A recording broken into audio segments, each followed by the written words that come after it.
조선야화를 찾아주셔서 감사합니다. 구독과 좋아요, 알림 설정 부탁드립니다. 백정 호종이는 서당 마루에 무릎을 꿇고 앉아 글 공부를 하고 있었습니다. 백정이 무슨 글 공부냐고요? 호종이는 천추림에도 매우 영특했습니다. 이를 눈여겨본 서당 훈장, 김학봉이 호종이를 거두어 글 공부를 시켰지요. 김훈장은 수염을 쓸며 호종이를 기특하게 바라보았습니다. 호종아, 오늘도 해가 뜨기 전부터 와 있었구나. 스승님, 이제 서체은 닳도록 읽었습니다. 다음 가르침을 받고 싶습니다. 너는 내가 가진 모든 책을 다 읽어버렸다. 하여 내가 알려줄 수 있는 모든 것은 다 배운 셈이다. 호종이의 얼굴이 어두워졌습니다. 그는 바닥에 놓인 책을 손가락으로 쓸며 한숨을 내쉬었지요. 주제 넘은 말인 것은 압니다만 이렇게 백날 책만 읽는 것은 어째 허무합니다. 과거 시험을 보고 싶습니다. 김훈장은 안타까운 표정으로 고개를 저었습니다. 그의 눈에는 제자를 향한 연민이 깃들어 있었지요.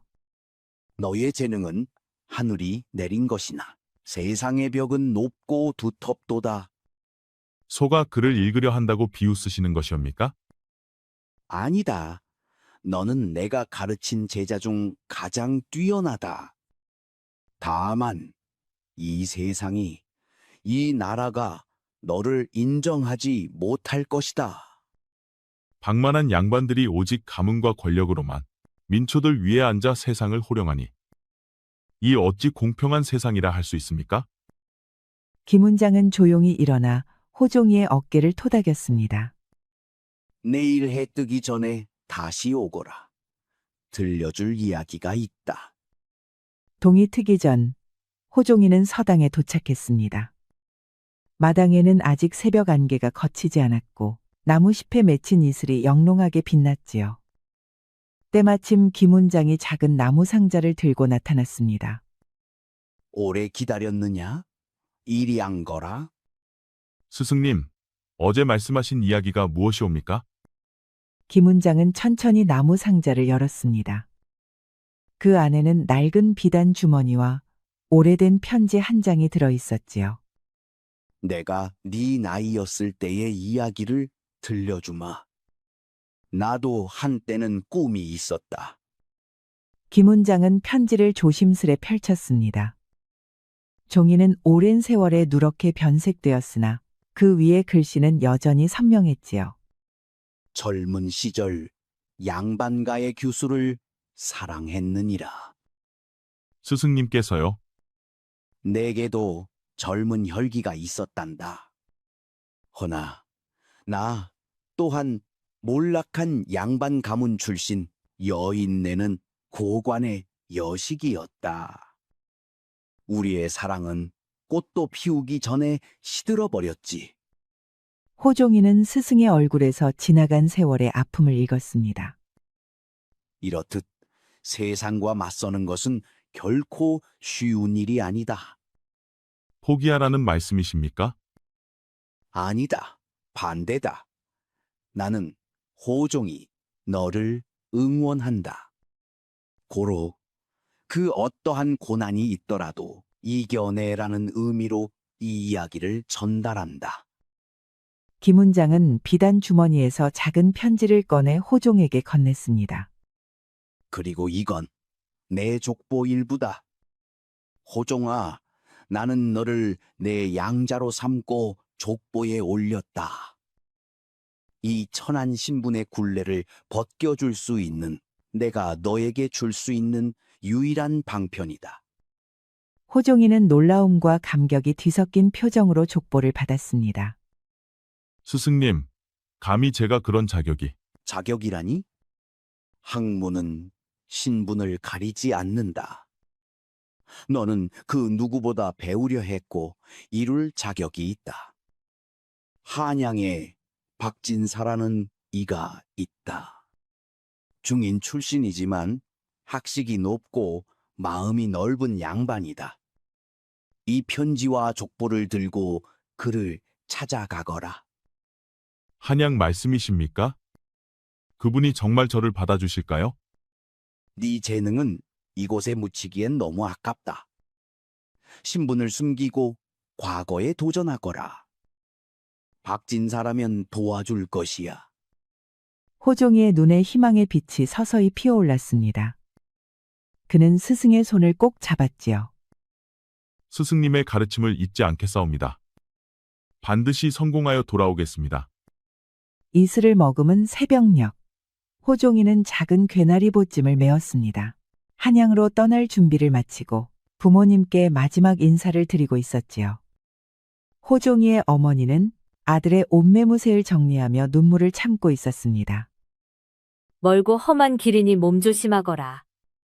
그리고 아무리 천출일지라도 하늘 아래 부끄럼 없이 살아야 한다. 어머니, 걱정 마십시오.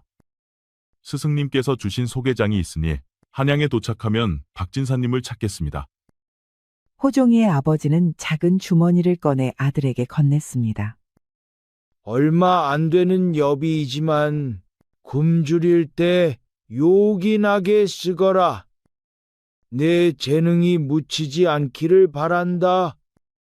김훈장은 마을 어귀에서 기다리고 있었습니다. 그는 호종에게 작은 책 한 권을 건넸지요. 이것은 내가 평생 모은 시문집이다. 한양에서 외롭고 힘들 때 읽어보거라. 스승님, 은혜 잊지 않겠습니다. 반드시 성공하여 돌아오겠습니다. 김훈장은 제자의 어깨를 꼭 잡았습니다. 그의 눈에는 깊은 애정과 걱정이 서려 있었지요. 진정한 학자는 마음의 자유를 잃지 않는 법이니라. 내 출신을 부끄러워하지 말거라. 호종이는 깊이 고개를 숙여 인사했습니다. 그렇게 호종이는 한양을 향한 긴 여정을 시작했습니다. 가슴에는 불안과 기대가 교차하고 있었지요. 호종이가 한양에 도착한 지 사흘째 스승의 소개로 박진사의 집에 머물고 있었습니다.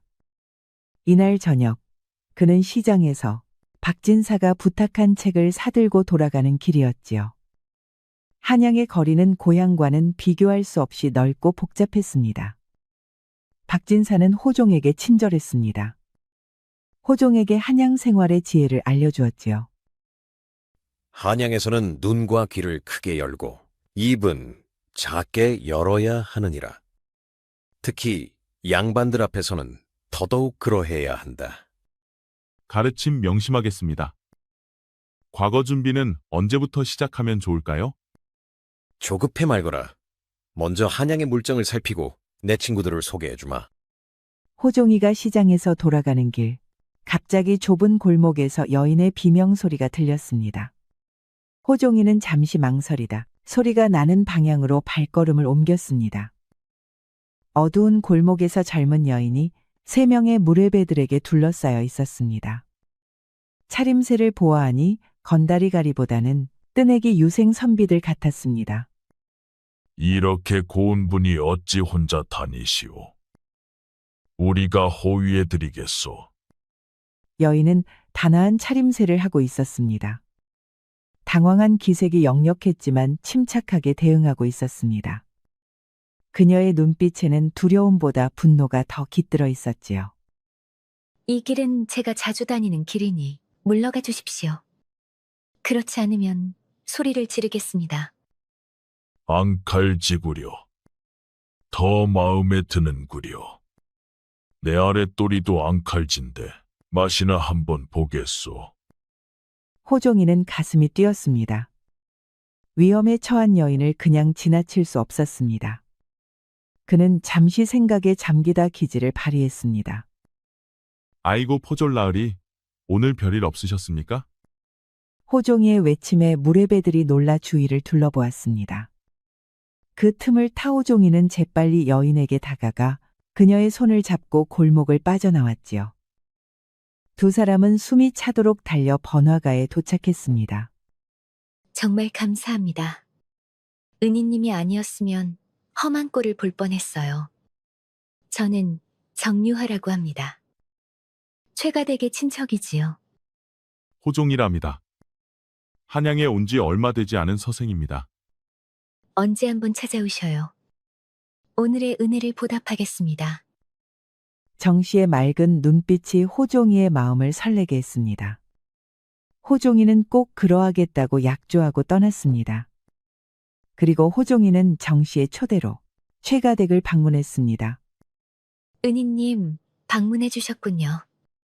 저를 따라오셔요. 정 씨는 직접 호종을 마중 나와 최가댁 안채로 안내했습니다.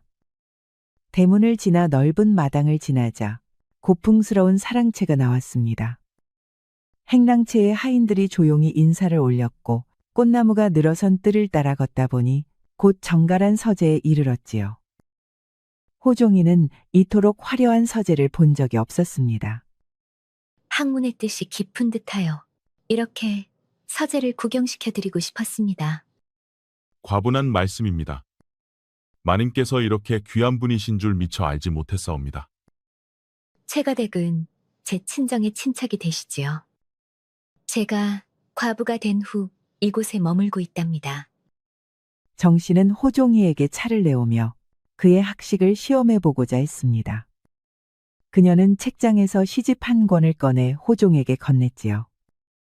이 글의 의미를 어떻게 해석하시겠습니까? 호종이는 글을 읽고 자신의 견해를 말했습니다. 그의 해석은 정 씨를 놀라게 했지요. 겉으로는 산수를 노래하는 듯하나 실은 세상의 이치와 인간의 본성을 담고 있군요. 놀랍습니다. 단번에 핵심을 짚으셨군요. 학식이 매우 뛰어나군요. 마침 최가댁에서 조카들의 가정교사를 구하고 있는데 그 자리를 추천해드리고 싶습니다. 호종이는 정 씨의 제안을 단박에 수락했습니다. 이런 기회가 없다고 생각했지요. 호종이는 최가댁의 가정교사로 채용되어 안채 옆 별당에 거처를 마련했습니다. 방 안에는 그가 평생 써본 적 없는 비단 이불과 깨끗한 책상, 그리고 새 옷가지들이 가지런히 놓여 있었습니다. 호종이는 이 모든 것이 꿈만 같았습니다. 이런 곳에서 지낼 수 있다니. 내가 과연 이 자리에 어울리는 것일까? 새 도포와 갓을 쓴 모습이 낯설게 느껴졌습니다. 손에 남아있는 거친 굳은 살을 보며 호종은 자신의 출신을 들킬까 불안했습니다. 최가댁의 도령 최철은 둘째로 장난기 가득한 눈빛의 소년이었습니다. 처음 수업을 시작하자 장난을 치며 집중하지 않았지요. 스승님, 왜 이런 어려운 글을 배워야 하나요? 너무 어렵고 따분해요. 맞아요. 글의 뜻을 단순히 외우는 것은 중노동이나 다를 바 없지요. 하여 그 안의 뜻을 하나하나 찾아내는 것은 일종의 놀이와 흡사하답니다. 호종이는 평범한 교육 방식 대신 자신만의 창의적인 방법으로 수업을 진행했습니다. 글자를 동물과 사물에 비유하여 설명하고 이야기 속에 교훈을 담아 관심을 끌었지요. 최도령은 그런 스승님의 가르침을 재미있어하며 열심히 공부했습니다. 수업이 끝난 후 호종이는 처음으로 하인들이 차려준 정갈한 식사를 받았습니다. 호종이는 떨리는 손으로 젓가락을 쥐어 식사를 시작했습니다. 허나 너무 긴장한 탓일까요? 생선을 먹다가 그만 가시가 목에 걸리고 말았습니다. 호종이가 캑캑거리자 하인들이 웃음을 참는 모습이 보였지요. 고향에서는 이렇게 좋은 생선을 먹어본 적이 없어서 그만. 이렇게 호종은 새로운 환경에 적응해 가면서도 자신의 진짜 신분이 탄로날지도 모른다는 불안감을 항상 안고 있었습니다. 하지만 최도령이 호종이를 진심으로 스승으로서 따르게 되면서 점차 자신감을 얻어갔지요. 이 시의 표면적 의미는 봄날의 꽃을 노래하는 것이나 그 이면에는 더 깊은 뜻이 있다고 생각합니다. 그렇군요. 저도 그 시에서 숨겨진 그리움을 느꼈습니다. 정 씨와 호종이는 저녁 무렵 서재에서 만나 시와 학문을 논하는 시간을 자주 가졌습니다. 창밖으로 달빛이 스며들고 책상 위 등불이 그들의 얼굴을 은은하게 비추었지요. 이 시간은 두 사람에게 하루 중 가장 소중한 순간이 되어가고 있었습니다. 오늘은 제가 지은 시를 한 편 보여드리고 싶습니다. 정말인가요? 부디 들려주십시오. 창백한 달 아래 불 깨지는 매화여. 침묵 끝에 피어난 마음을 누가 먼저 말해야 옳을는지. 그대여, 시처럼 다가와 주오. 정씨의 시에는 금지된 사랑에 대한 은밀한 감정이 담겨 있었습니다. 호종이는 고개를 들어 정씨를 바라보았습니다. 시는 때로 우리가 직접 말하지 못하는 마음을 대신 전하기도 하지요. 마님의 시에 화답하는 시를 지어도 되겠습니까? 정씨는 미소로 답했고 호종이는 곧바로 시를 지었습니다. 고요한 등불 아래 비친 그대 눈빛에 말 못할 시름이 스미었으니 봄이 와도 피우지 못할 이 마음. 그댈 향해 고이 간직하리다. 아름다운 시입니다. 그대의 마음이 전해지는 듯하옵니다. 두 사람은 시를 통해 주고받는 마음은 점점 깊어졌습니다. 정씨는 조용히 미소 지었습니다. 호종이는 정씨의 눈빛에서 그 은근한 마음을 읽었지요. 이 시간이 제게는 하루 중 가장 소중한 순간입니다. 저 역시 그러합니다. 내일도 이 시간에 만나길 바라겠습니다. 가정교사를 시작하며 호종이에 대한 소문이 점점 퍼져나갔습니다. 최가댁 막내 도령이 새로운 스승을 만나고 난 후부터 글 공부를 놀이처럼 즐기며 눈에 띄게 발전했기 때문입니다. 하여 호종이는 최가댁 장손의 친구인 양반 김선비의 초대를 받아 서재를 방문했습니다. 김선비는 호종이의 재능에 깊은 감명을 받아 자신의 문인 모임에 초대했지요. 호종 선생의 시를 읽고 크게 감동받았소. 그런 깊은 감성은 어디서 오는 것인지 궁금하오. 과찬이십니다. 좋게 봐주셔서 감사합니다. 김선비의 서재에는 여러 양반들이 모여 앉아 있었습니다. 호종이는 처음에는 긴장했지만 대화가 깊어질수록 자신감을 얻었습니다. 한 양반이 어려운 경전 구절에 대해 질문했을 때 다른 이들이 머뭇거리는 사이 호종이가 명쾌한 해석을 내놓았습니다. 방 안에 잠시 침묵이 흘렀지요. 놀랍소. 그대의 해석은 내가 지금까지 들은 것 중 가장 명쾌하오. 어디서 수학하셨소? 어떤 스승님을 모셨길래 이런 통찰력을 갖게 되었소? 호종이는 순간 당황했지만 김학봉 훈장의 가르침을 떠올리며 침착하게 대답했습니다. 고향의 훈장님께 가르침을 받았습니다. 또한 스스로 책을 읽고 생각하는 것을 즐겼습니다. 대단한 스승님을 두셨구려. 나도 시골에나 내려가야겠구려. 호종이는 양반들과 같이 웃음을 터뜨렸습니다. 허나 여전히 마음 한편에는 불안이 자리했습니다. 이렇게 교류가 깊어질수록 신분 발각의 위험도 커졌고 정씨와의 관계 역시 더 복잡해질 것이 분명했지요. 한여름 밤, 호종이는 책을 덮고 시원한 바람을 쐬기 위해 사랑채 밖으로 나왔습니다. 마루 끝에 앉아 바람을 쐬던 그는 무심코 안채 쪽을 바라보았습니다. 그때였습니다. 바람에 살짝 열린 창문 틈 너머로 은은한 등불빛과 물소리가 새어나왔습니다. 소리가 나는 방향은 안채의 욕실 부근이었습니다. 호종이는 등을 돌리려 했지만 그 틈 사이로 잠시 스쳐 보인 정씨의 모습의 걸음을 멈추고 말았지요. 목욕방 안쪽은 등불 하나로 희미하게 밝혀져 있었고 반쯤 거친 창문 너머로 정씨의 희미한 형체가 어렴풋이 비쳤습니다. 목욕을 마친 듯 정씨는 머리를 풀고 젖은 수건으로 어깨를 감싸고 있었고 그녀의 모습은 분명히 노출되지 않았으나 흩어진 머릿결과 매무새 사이로 풍기는 분위기는 호종의 마음을 뒤흔들기에 충분했지요. 이것은 옳지 않다. 호종이는 자신의 행동에 부끄러움을 느끼고 급히 돌아섰습니다. 호종이는 방으로 돌아와 뜨거운 얼굴을 손으로 감쌌습니다. 마음은 혼란스러웠고 정씨의 모습이 자꾸만 떠올랐지요. 이런 감정을 품어서는 안 되는 것을. 그녀는 진짜 양반이고 나는 천안백정 출신이다. 다음 날 아침, 호종이는 평소와 같이 서재에서 정씨와 만났습니다. 그러나 그는 어젯밤 일을 떠올리며 어색하게 행동할 수밖에 없었지요. 눈길은 자꾸 아래로 향했고 손은 책장을 넘기며 떨리고 있었습니다. 선비님, 오늘은 안색이 좋지 않으신 듯합니다. 어디 편찮으신 곳이라도 있으신지요? 아닙니다.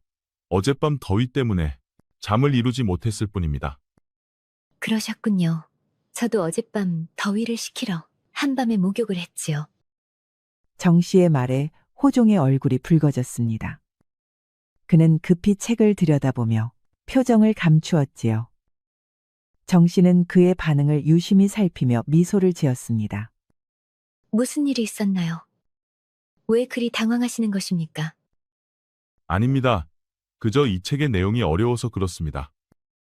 정 씨는 의미심장한 미소를 지으며 호종이를 바라보았습니다. 그녀의 눈빛에는 알 수 없는 깊이가 있었지요. 호종이는 그 시선을 마주하기가 어려웠습니다. 그날 오후 박진사의 부탁으로 정 씨는 장터에 볼 일이 있어 나섰고 호종이는 길잡이를 자처해 동행하였습니다. 두 사람은 간간히 이야기를 나누며 조용히 웃음도 섞었지요. 정 씨의 말에 호종이의 얼굴이 붉어졌습니다. 그는 급히 시선을 돌려 표정을 감추었고 정 씨는 그의 반응을 유심히 살피며 미소를 지었습니다. 무슨 일이 있었나요? 왜 그리 당황하시는 것입니까? 아닙니다. 그저 이 길이 참 낯설어서요. 정 씨는 의미심장한 미소를 지으며 호종이를 바라보았습니다. 그녀의 눈빛에는 알 수 없는 깊이가 있었지요. 호종이는 그 시선을 마주하기가 어려웠습니다. 돌아오는 길, 막던 하늘이 급속히 어두워지더니 갑작스러운 폭우가 두 사람을 덮쳤습니다. 하인들과 따로 떨어진 길목에서 그들은 가까운 집 하나라도 찾기 위해 서둘렀습니다. 저기, 저 언덕 아래 폐가가 보입니다. 마님, 발 조심하십시오. 이쪽으로 가시지요. 폐가는 오래되었지만 지붕은 멀쩡했습니다. 안으로 들어서자 곰팡내가 희미하게 났고 벽에 세워진 장작더미와 먼지 쌓인 찬장이 남아 있었습니다. 호종이는 마른 장작을 골라 불을 피웠습니다. 두 사람은 각자 한쪽 벽을 등에 기대 앉았습니다. 젖은 옷이 등에 들러붙었고 촉촉한 공기가 피부를 파고들었지요. 침묵이 길어질 즈음 정 씨가 조용히 입을 열었습니다. 선생님, 제게 당신의 이야기를 들려주시겠습니까? 진짜 당신에 대해서요. 제 이야기라면 이미 알고 계신 대로입니다. 아니요.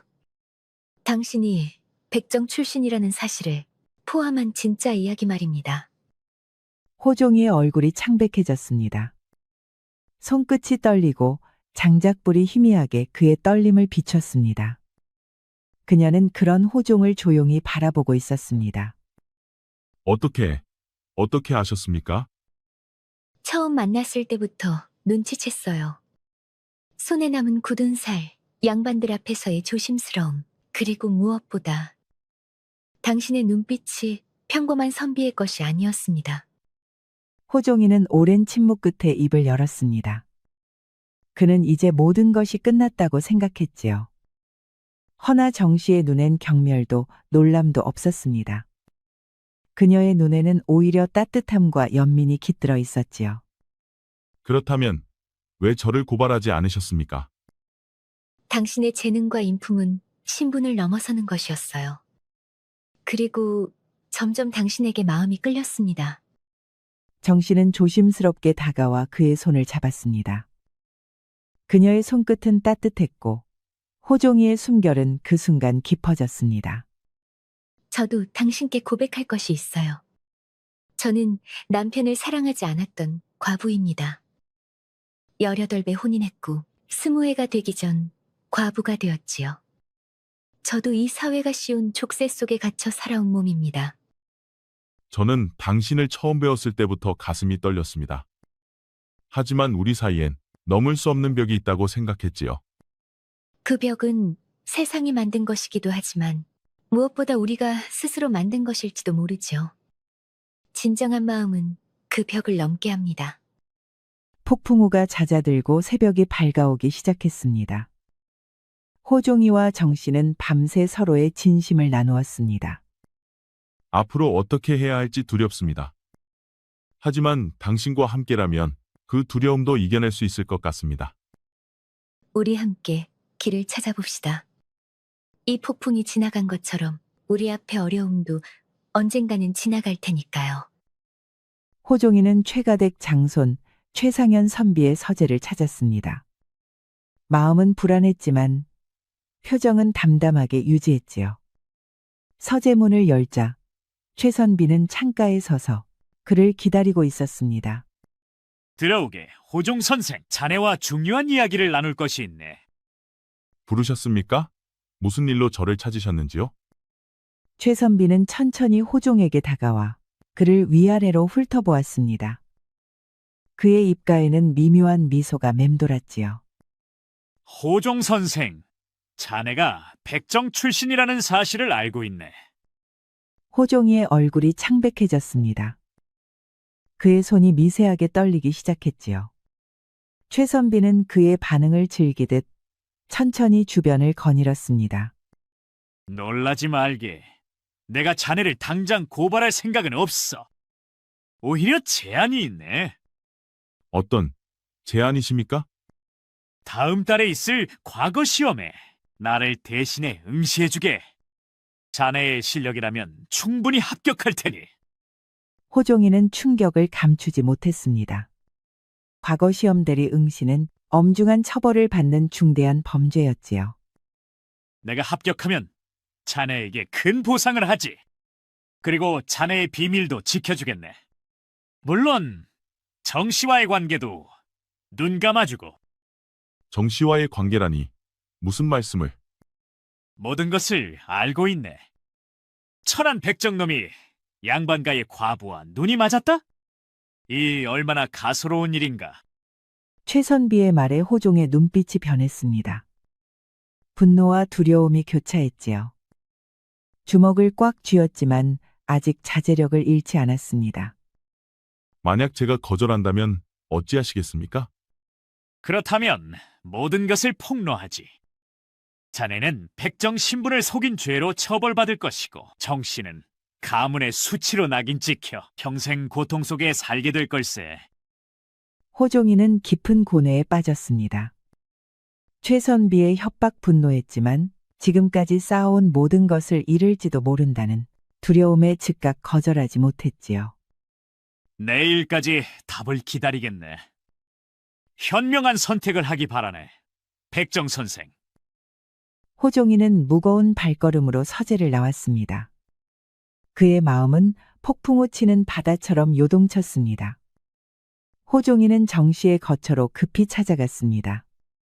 그의 얼굴은 창백했고 눈에는 불안과 결의가 교차하고 있었지요.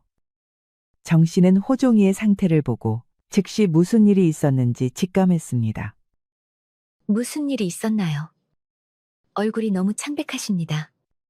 최 선비가 모든 것을 알고 있습니다. 제 신분도 우리의 관계도. 호종이는 최 선비와의 대화를 모두 털어놓았습니다. 정 씨는 놀랐지만 곧 침착함을 되찾았지요. 그녀는 생각에 잠겼다가 갑자기 일어섰습니다. 최 선비는 이미 관아의 고발 준비를 마쳤다고 합니다. 그는 처음부터 당신을 함정에 빠뜨릴 계획이었어요. 호종이와 정 씨는 즉시 탈출 계획을 세웠습니다. 시간이 얼마 남지 않았기에 그들은 빠르게 행동해야 했지요. 제가 최 선비를 만나 시험 대리 응시를 수락하는 척하겠습니다. 저는 최 선비의 서재에 숨어들어 비리 증거를 찾겠어요. 최 선비가 관직 매매와 세금 횡령을 했다는 소문이 있었거든요. 호종이는 잠시 망설였지만 정 씨의 단호한 눈빛에 동의했습니다. 그들은 서로를 꼭 안았습니다. 이것이 마지막 포옹이 될지도 모른다는 두려움이 있었지요. 그날 밤 계획이 실행되었습니다. 호종이는 최 선비를 만나러 갔고 정 씨는 하녀의 도움을 받아 최 선비의 방으로 몰래 들어갔지요. 그녀는 서랍 깊숙한 곳에서 관직 매매와 세금 횡령 관련 비리 중자를 찾아냈습니다. 한편 호종은 기지를 발휘해 최선비와의 대화를 길게 끌었습니다. 그는 마치 진지하게 고민하는 척하며 시간을 벌었지요. 대리응 씨는 중대한 결정이니 조건을 더 논의해야 할 것 같습니다. 조건? 내 놈이 조건을 말할 처지가 되나? 호종이는 최상현의 분노를 자극해 주의를 분산시켰습니다. 그 사이 정 씨는 문서를 품에 안고 약속된 장소로 이동했지요. 호종이도 적절한 때를 노려 최선비를 따돌리고 정 씨와 합류했습니다. 정 씨와 호종은 폐가에서 돌아온 그날 밤 최가댁 하인의 눈에 띄고 말았습니다. 누군가 몰래 두 사람을 뒤쫓고 있었던 것이지요.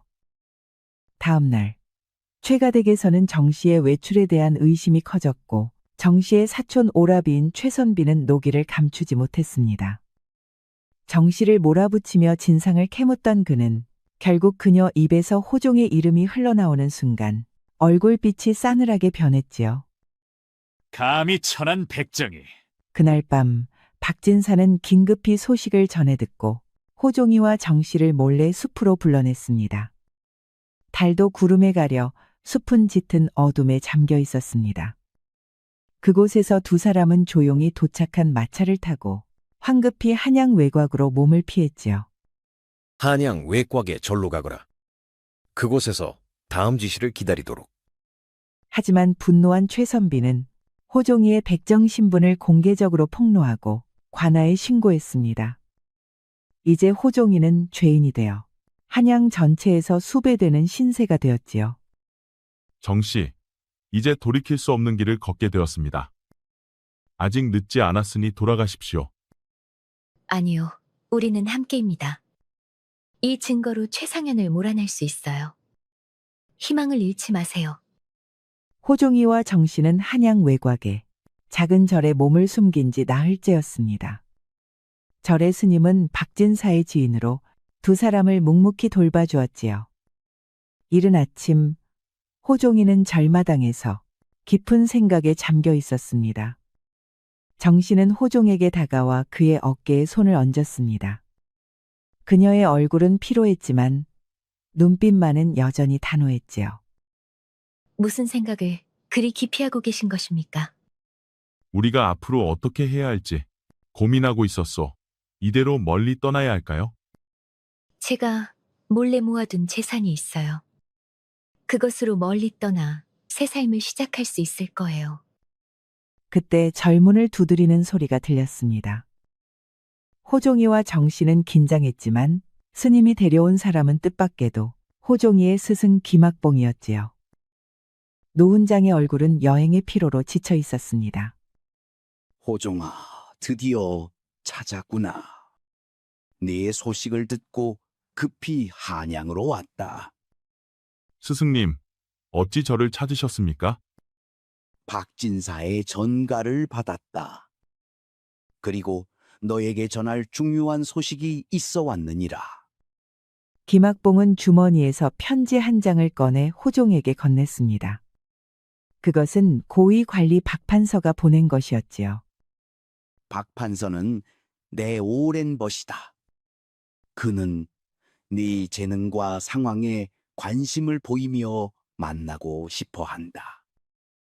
또한 최상현의 비리 문서를 조정에 전달하는데 도움을 줄 수 있을 것이다. 며칠 뒤 호종이와 정 씨는 박판서의 관저로 조심스레 발걸음을 옮겼습니다. 박판서는 백발이 성성한 품이 있는 인물로 두 사람을 따뜻한 미소로 맞이하였지요. 자네 이야기는 김학봉 선생께 들었네. 비록 출신은 천하나 그 학문과 기계는 결코 뒤지지 않더군. 조정은 지금 썩었고 그 상현이라는 자의 악행은 반드시 밝혀야 하네. 박판서는 은밀히 최상현의 비리가 적힌 문서들을 받아 조정 내 뜻 있는 관원들과 협의하여 탄핵 상소를 올렸고 결국 최상현은 면직되어 그 권세는 뿌리째 뽑히고 말았습니다. 박판서는 이에 그치지 않고 호종의 재능을 조정에 알리며 그가 과거를 칠 수 있도록 신분을 감추고 도와주었지요. 그해 봄, 호종이는 박판서의 도움으로 과거 시험장에 입성하였습니다. 밤낮을 가리지 않고 갈고 닦은 학문과 문장이 빛을 발했고 마침내 장원급제라는 이름으로 전국에 그의 명성이 울려 퍼졌지요. 백정의 아들이 아닌 진정한 선비로서의 첫걸음이었습니다. 과거 급제 소식이 조정에 퍼지고 나서도 호종이는 한양에 머무르지 않았습니다. 그는 가장 먼저 고향으로 발걸음을 돌렸지요. 마을 어귀, 익숙한 들길과 버드나무 아래에서 어머니는 아들을 알아보고 눈물부터 흘렸고 아버지는 말없이 그의 어깨를 감싸 안았습니다. 아버지, 어머니. 이 못난 자식, 드디어 해냈습니다. 호종이는 오래전 마루에 무릎 꿇고 글을 읽던 그 서당을 찾았습니다. 그곳엔 여전히 김학봉 선생이 앉아 있었지요. 희끗해진 수염 아래 미소를 머금은 채 호종을 바라보았습니다. 드디어 너도 나를 뛰어넘는 제자가 되었구나. 다 선생님의 가르침 덕입니다. 이 은혜 평생 잊지 않겠습니다. 김학봉은 고개를 가만히 끄덕이고는 한참 동안 말없이 하늘을 올려다보았지요. 그의 가을, 호종이는 정씨를 정식으로 아내로 맞이하였습니다. 혼례는 소박했으나 따스했고 양가의 인연을 맺는 이들 사이에 웃음이 떠나지 않았습니다. 늦지 않게 와주셔서 고맙습니다. 그대가 기다려 주었으니 가능한 일이었지요. 그 말에 정씨는 미소로 답했고 호종은 살며시 그녀의 손을 잡았습니다. 수년이 흐른 뒤 호종이와 정씨는 해마다 봄이면 고향 들녘에 나가 어머니의 손을 잡고 꽃을 보며 거닐었고 가을이면 정씨와 함께 책상머리에 앉아 과거의 시간을 조용히 되새기곤 했습니다. 그렇게 소란하지 않되 충만한 삶을 살아갔습니다. 이번 이야기에선 글쓰기의 중요성을 알 수 있었습니다. 현대 사회에서도 메모하는 습관을 가져보는 건 어떨까요? 우리 이야기가 여러분들에게 조금이나마 재미를 선사할 수 있기를 바랍니다. 다른 재미있는 영상도 많으니 즐겁게 봐주세요.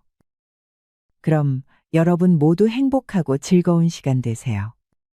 우리 이야기가 여러분들에게 조금이나마 재미를 선사할 수 있기를 바랍니다. 다른 재미있는 영상도 많으니 즐겁게 봐주세요. 그럼 여러분 모두 행복하고 즐거운 시간 되세요. 조선야화를 찾아주셔서 감사합니다. 구독과 좋아요, 알림 설정 부탁드립니다. 뙤약볕이 내리쬐는 한여름, 경상도의 한 작은 마을 개두골은 2달째 이어진 가뭄에 신음하고 있었습니다. 갈라진 논바닥은 거북이 등처럼 갈라져 있었고 모내기를 마친 벼들은 누렇게 말라가고 있었지요. 농민의 딸 연희와 어머니는 작은 항아리에 남은 물을 아끼며 말라가는 벼에 조금씩 붓고 있었습니다. 땀으로 젖은 치마를 걷어올린 연희의 얼굴에는 걱정이 가득했지요. 올해도 가뭄이 심하구나. 이러다가는 다 말라 죽겠다. 어머니, 걱정 마세요. 곧 비가 올 거예요. 하늘이 무심하지는 않을 테니. 그때 말발굽 소리와 함께 관아의 포졸들이 마을에 들이닥쳤습니다. 선두에 선 아전은 포졸들에게 큰 소리로 명령을 내렸지요. 이번 달 세금을 2배로 거두라는 수령나리의 명이다. 가뭄으로 조정에서 특별 세금을 내리셨으니 모두가 빠짐없이 내야 한다. 마을 사람들은 공포에 질려 서로를 바라보았습니다.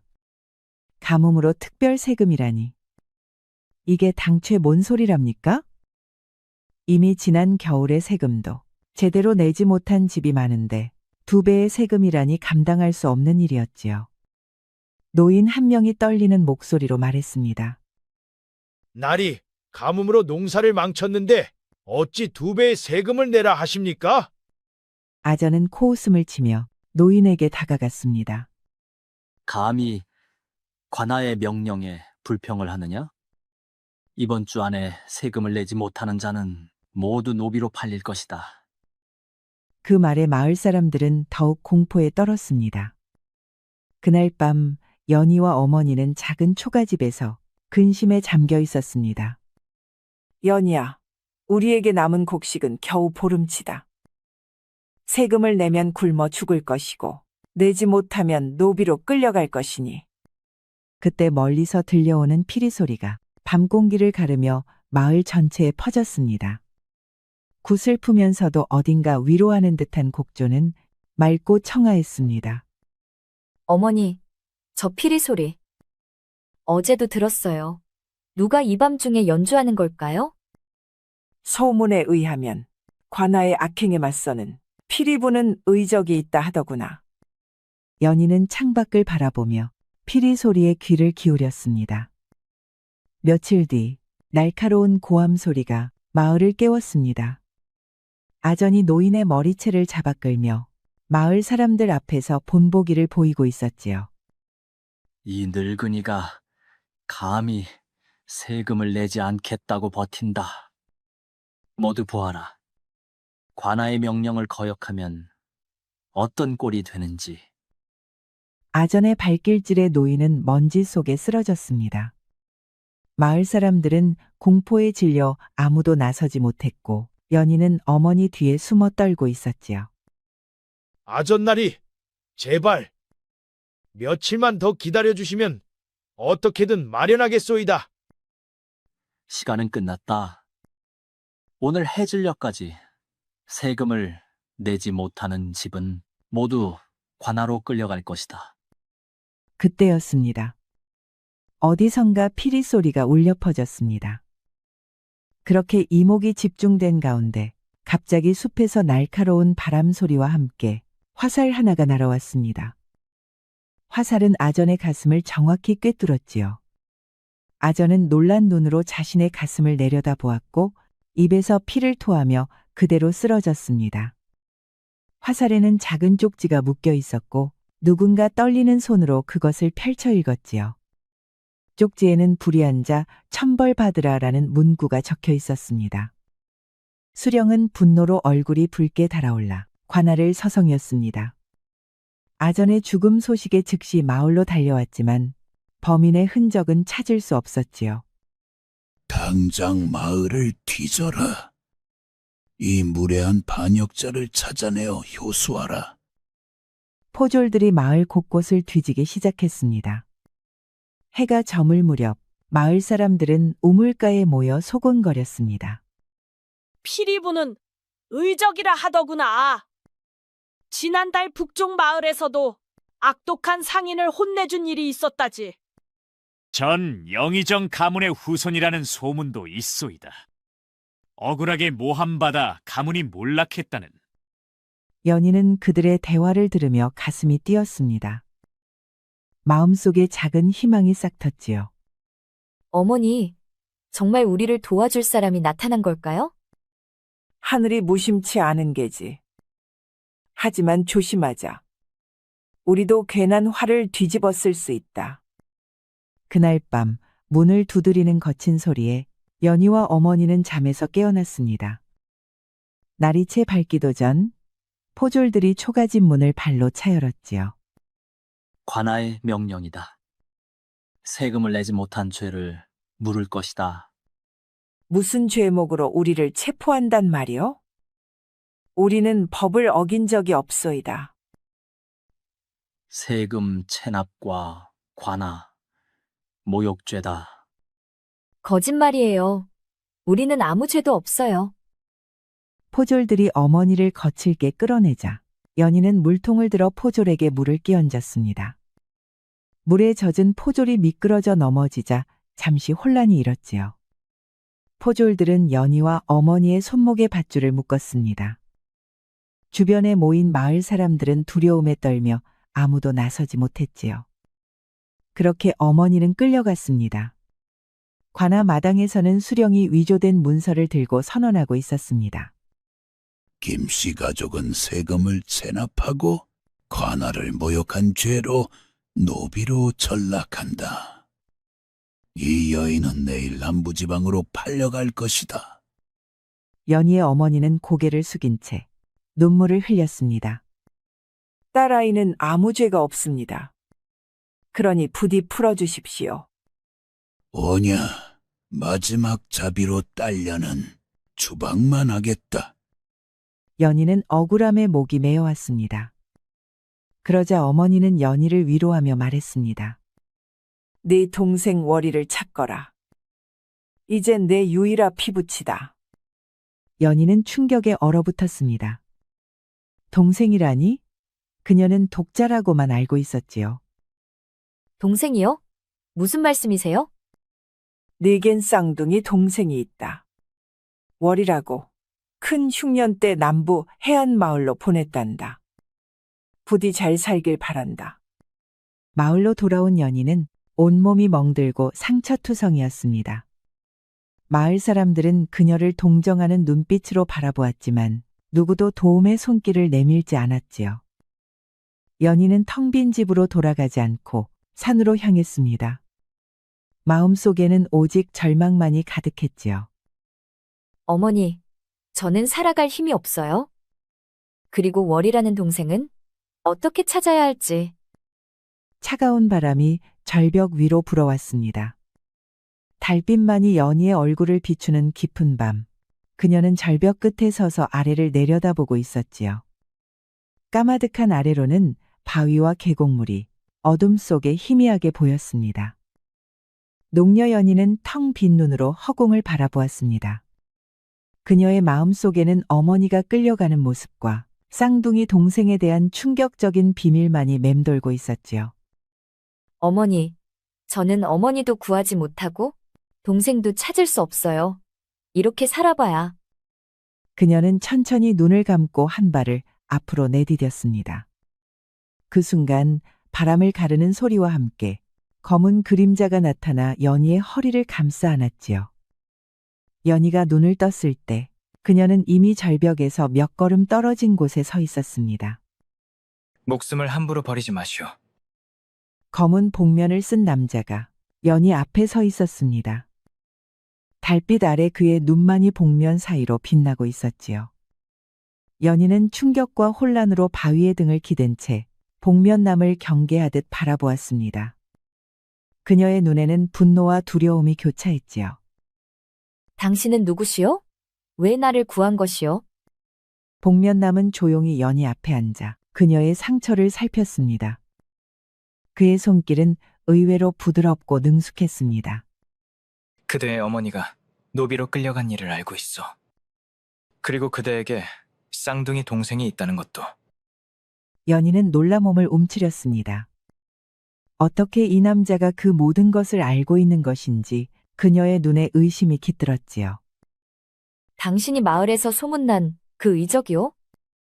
복면남은 대답 대신 품에서 작은 피리를 꺼내 불기 시작했습니다. 그 소리는 연희가 며칠 전부터 밤마다 들었던 바로 그 피리 소리였지요.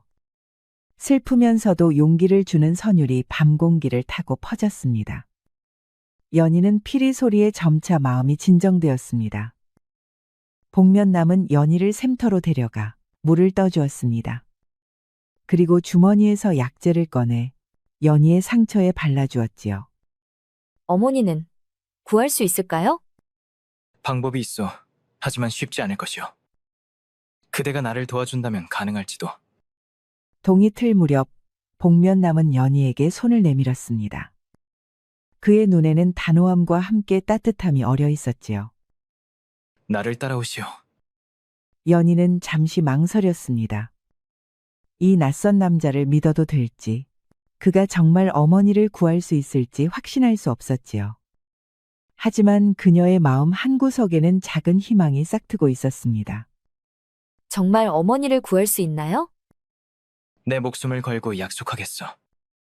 연희는 깊은 숨을 들이신 후 천천히 복면남의 손을 잡았습니다. 동쪽 하늘이 밝아오기 시작했고 두 사람은 숲으로 향했지요. 아침 햇살이 숲 사이로 비치는 가운데 복면남은 연희를 이끌고 점점 더 깊은 숲속으로 들어갔습니다. 가파른 산길을 오르고 바위 틈을 지나며 복잡한 경로를 따라 움직였지요.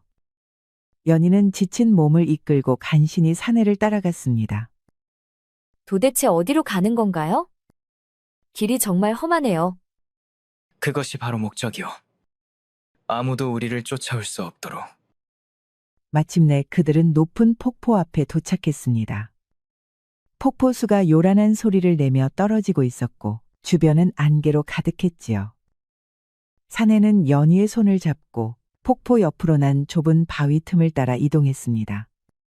폭포 뒤로 들어가자 숨겨진 동굴 입구가 나타났지요. 연희가 동굴로 들어서다 낮은 천장에 머리를 부딪혔습니다. 조심하시오. 나도 처음에는 매번 머리를 부딪혔지. 연희는 놀랍게도 작은 웃음을 지었습니다. 어제의 절망 속에서는 상상할 수 없었던 일이었지요. 동굴 안으로 들어서자 예상 외로 넓고 정돈된 공간이 펼쳐졌습니다.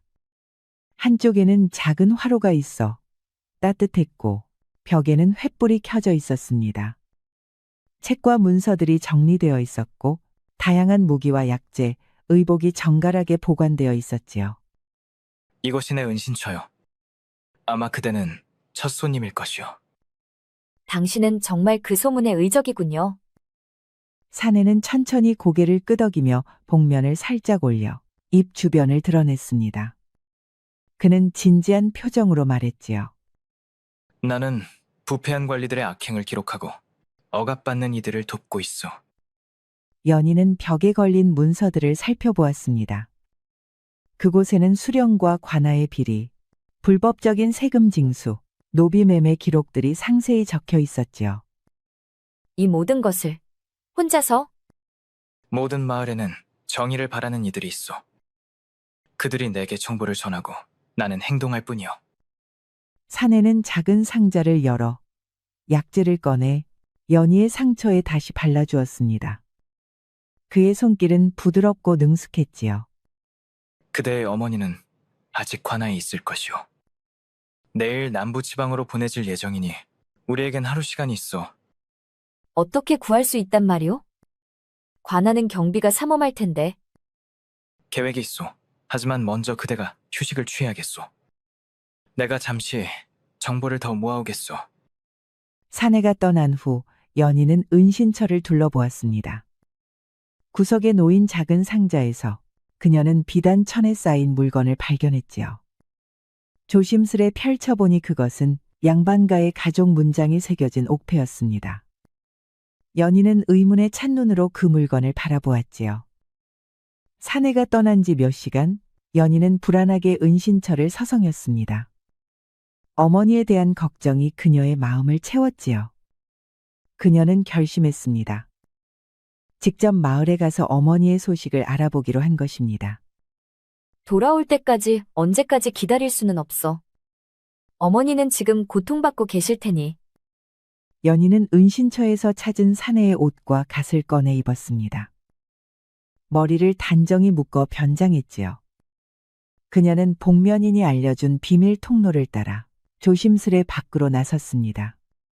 마을은 어제와 다른 분위기였습니다. 관아의 포졸들이 곳곳을 순찰하고 있었고 주민들은 불안한 눈빛으로 서로를 경계하고 있었지요. 연희는 갓을 깊이 눌러쓰고 낯선 청년처럼 걸음걸이를 바꾸어 마을로 들어섰습니다. 장터 한쪽에서 사람들이 모여 이야기하는 소리가 들렸습니다.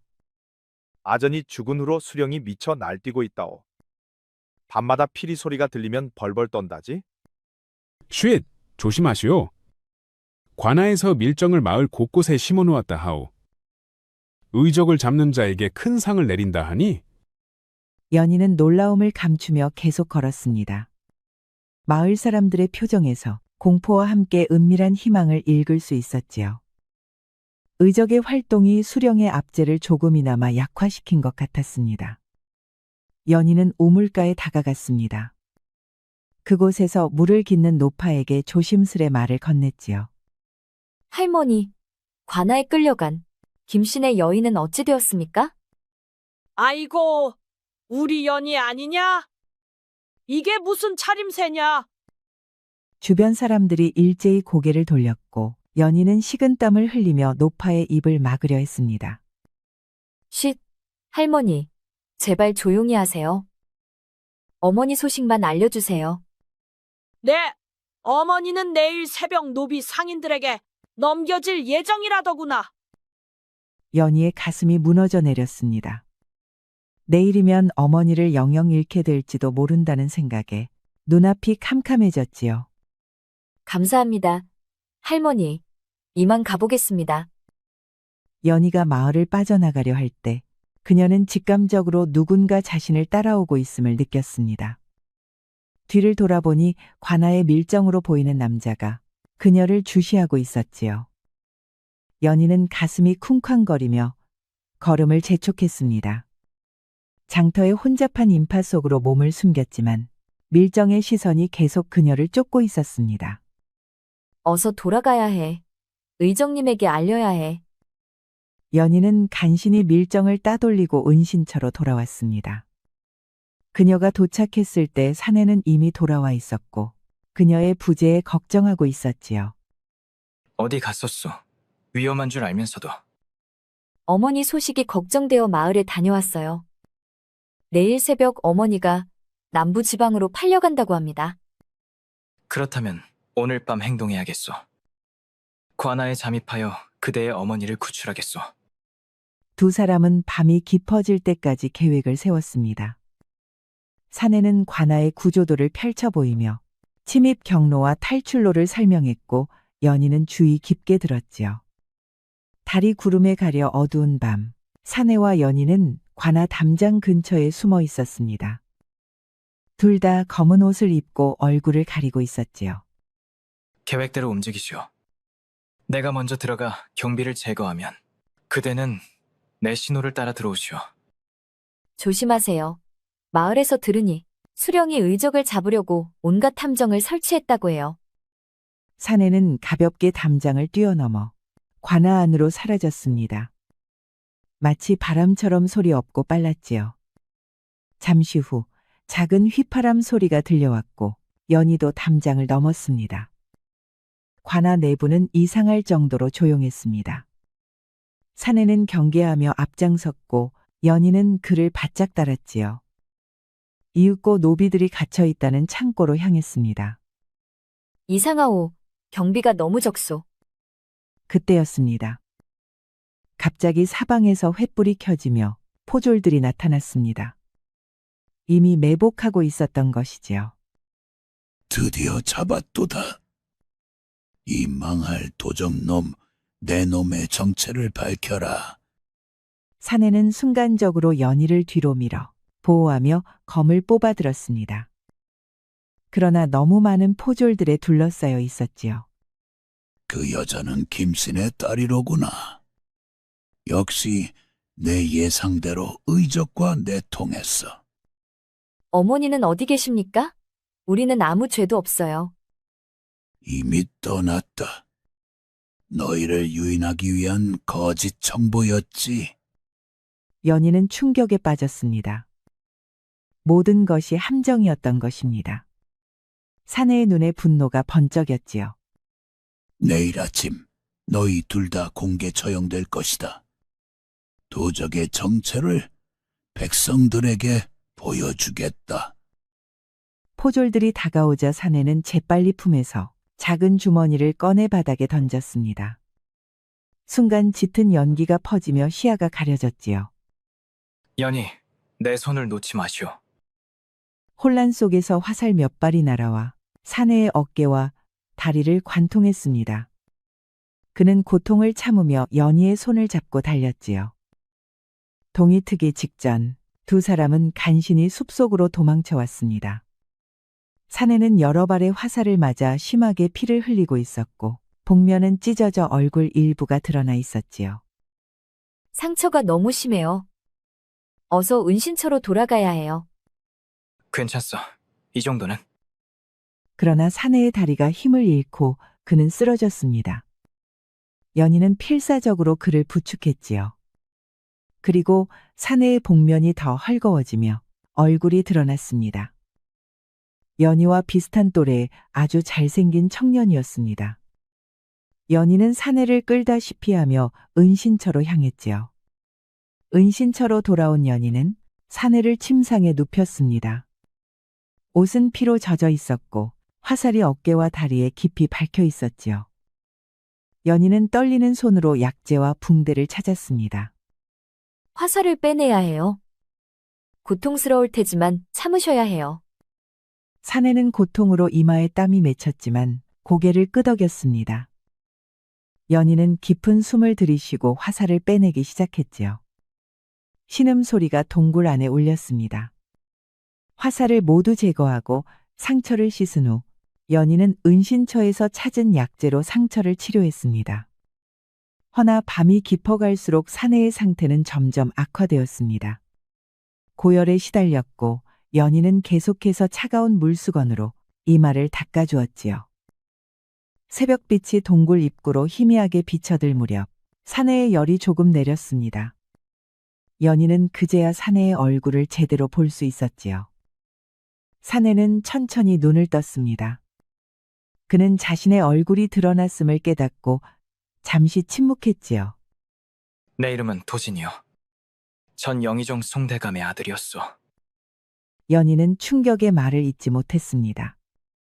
영의정의 아들이라니 그가 왜 의적이 되었을까요? 5년 전 아버지께서 지방 관리들의 비리를 적발하려 하셨소. 그 중에는 지금의 수령도 있었지. 그들은 아버지를 모함하여 역적으로 몰았고 아버지는 유배를 가셨소. 얼마 후 자객에 의해 살해당하셨지. 그래서 의적이 되신 거군요. 가문은 몰락했고 나는 복수를 위해 이렇게 살아왔소. 부패한 관리들의 악행을 기록하고 억압받는 이들을 돕는 것이 내 삶의 이유가 되었소. 날있게 이렇게 무례하게 대했으니 죄송하옵니다. 부디 전처럼 대해주시오. 나는 이미 양반의 삶을 버린 사람이오. 두 사람의 눈이 마주쳤고 그 순간 서로에 대한 감정이 싹트고 있었습니다. 그대의 어머니를 구하고 수령의 악행을 폭로할 새로운 계획을 세워야겠소. 며칠이 지나자 도진의 상처는 점차 나아졌습니다. 연희의 정성 어린 간호 덕분이었지요. 아침 햇살이 폭포 사이로 비쳐 들어오는 은신처에서 도진이는 조심스레 몸을 일으켜 앉았습니다. 그대가 아니었다면 내 목숨은 위태로웠을 것이오. 나리께서는 이제 많이 나아지셨군요. 내가 양반이라고 해서 그리 공손할 필요는 없소. 오히려 내가 그대에게 빚을 졌소. 연희, 그대는 글을 읽을 줄 아시오? 아버지께서 살아계실 때 조금 가르쳐 주셨지요? 많이 알지는 못합니다만. 도진이는 놀라움을 감추지 못했습니다. 농민 여인이 글을 안다는 것은 흔치 않은 일이었지요. 어머니를 구할 계획은 어떻게 되었습니까? 해가 저물 무렵 두 사람은 탁자에 앉아 새로운 계획을 세웠습니다. 도진이는 지도를 펼쳐놓고 남부지방으로 가는 노비 상인들의 경로를 표시했지요. 내게 아직 조정에 남아있는 인맥이 있어. 그들을 통해 수령의 비리를 알릴 증거를 모으고 있지. 하지만 그 전에 그대의 어머니를 찾아야 하오. 어머니가 계신 곳을 어떻게 알 수 있을까요? 노비 상인들은 정해진 경로로 움직여. 내 추측으로는 이 마을을 거쳐 남부 해안으로 갔을 것이오. 연희는 지도를 보며 생각에 잠겼습니다. 그때 도진이는 조심스레 그녀의 손을 잡았지요. 그 손길에 연희의 심장이 빠르게 뛰었습니다. 반드시 찾을 것이오. 약속하겠소. 두 사람의 눈이 마주쳤고 그 안에는 말로 표현하지 못한 감정이 담겨 있었습니다. 도진이는 천천히 연희에게 다가가 이마에 입을 맞추었지요. 나리, 이런 마음을 품어도 되는 것인지. 이 세상의 법도보다 마음의 법도가 더 중요하다고 생각하오. 그대를 만난 것은 내 삶의 가장 큰 행운이오. 밤이 깊어가는 동안 두 사람은 서로의 이야기를 나누었습니다. 도진이는 자신의 어린 시절과 가문의 영광, 그리고 몰락의 과정을 들려주었고, 연희는 어머니와의 추억과 농사일의 고단함, 그리고 쌍둥이 동생에 대한 궁금증을 나누었지요. 도진이는 피리를 불어주었습니다. 그 소리는 마치 두 사람의 마음을 하나로 엮어주는 실과 같았지요. 당신의 피리 소리는 처음 들었을 때부터 내 마음을 움직였어요. 그 소리가 그대에게 닿았다니 다행이오. 그때 갑자기 동굴 입구에서 소리가 들렸습니다. 도진이의 정보원 중 하나인 젊은 상인이 급히 들어왔지요. 도련님, 큰일 났습니다. 내일 아침 연희의 어머니가 공개 처형된다는 소식입니다. 어찌된 일이요? 수령이 의적을 유인하기 위한 계략이라고 합니다. 노비로 팔아 넘긴다는 것은 거짓 정보였고 실제로는 내내 관아에 있었다고 합니다. 서둘러야 하오. 이번에는 반드시 성공할 것이오. 새벽 안개가 관아 마당을 뒤덮은 가운데 처형대가 세워져 있었습니다. 마을 사람들이 모여들기 시작했고 포졸들은 사방에 배치되어 경계를 서고 있었지요. 수령은 높은 자리에 앉아 의기양양한 표정이었습니다. 어머니가 포졸들에게 끌려 나왔습니다. 그녀는 며칠간의 고문으로 초췌해진 모습이었습니다. 처형대 위에 무릎을 꿇었습니다. 이 여인은 의적과 내통한 죄로 오늘 처형될 것이다. 이것이 관아의 명령을 거역하는 자의 말로다. 관아 지붕 위에서 도진이와 연희는 상황을 지켜보고 있었습니다. 두 사람은 밤새 계획을 세웠고 도진이는 활을 들고 기회를 엿보고 있었지요. 내가 신호를 보내면 그대는 동쪽 담장으로 빠져나가시오. 내가 어머니를 구해 그곳으로 데려가겠소. 포졸이 많아요. 함정일지도 모릅니다. 걱정 마시오. 이번에는 반드시 성공할 것이오. 수령이 처형 명령을 내리려는 순간 도진이의 화살이 처형인의 칼을 정확히 맞춰 떨어뜨렸습니다.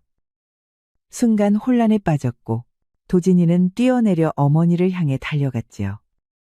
허나 숨어있던 수십 명의 포졸들이 일제히 나타나 도진이를 포위했습니다.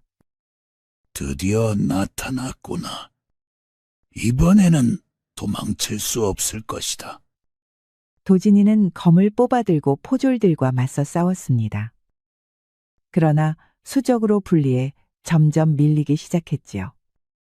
연희는 지붕 위에서 이 모든 것을 지켜보며 가슴이 찢어지는 듯 했습니다. 그때 연희는 깊은 숨을 들이쉰 후 지붕에서 뛰어내려 마당 중앙으로 달려갔습니다. 멈추세요. 제가 의적의 연인입니다. 저를 잡으세요. 연희, 안 돼.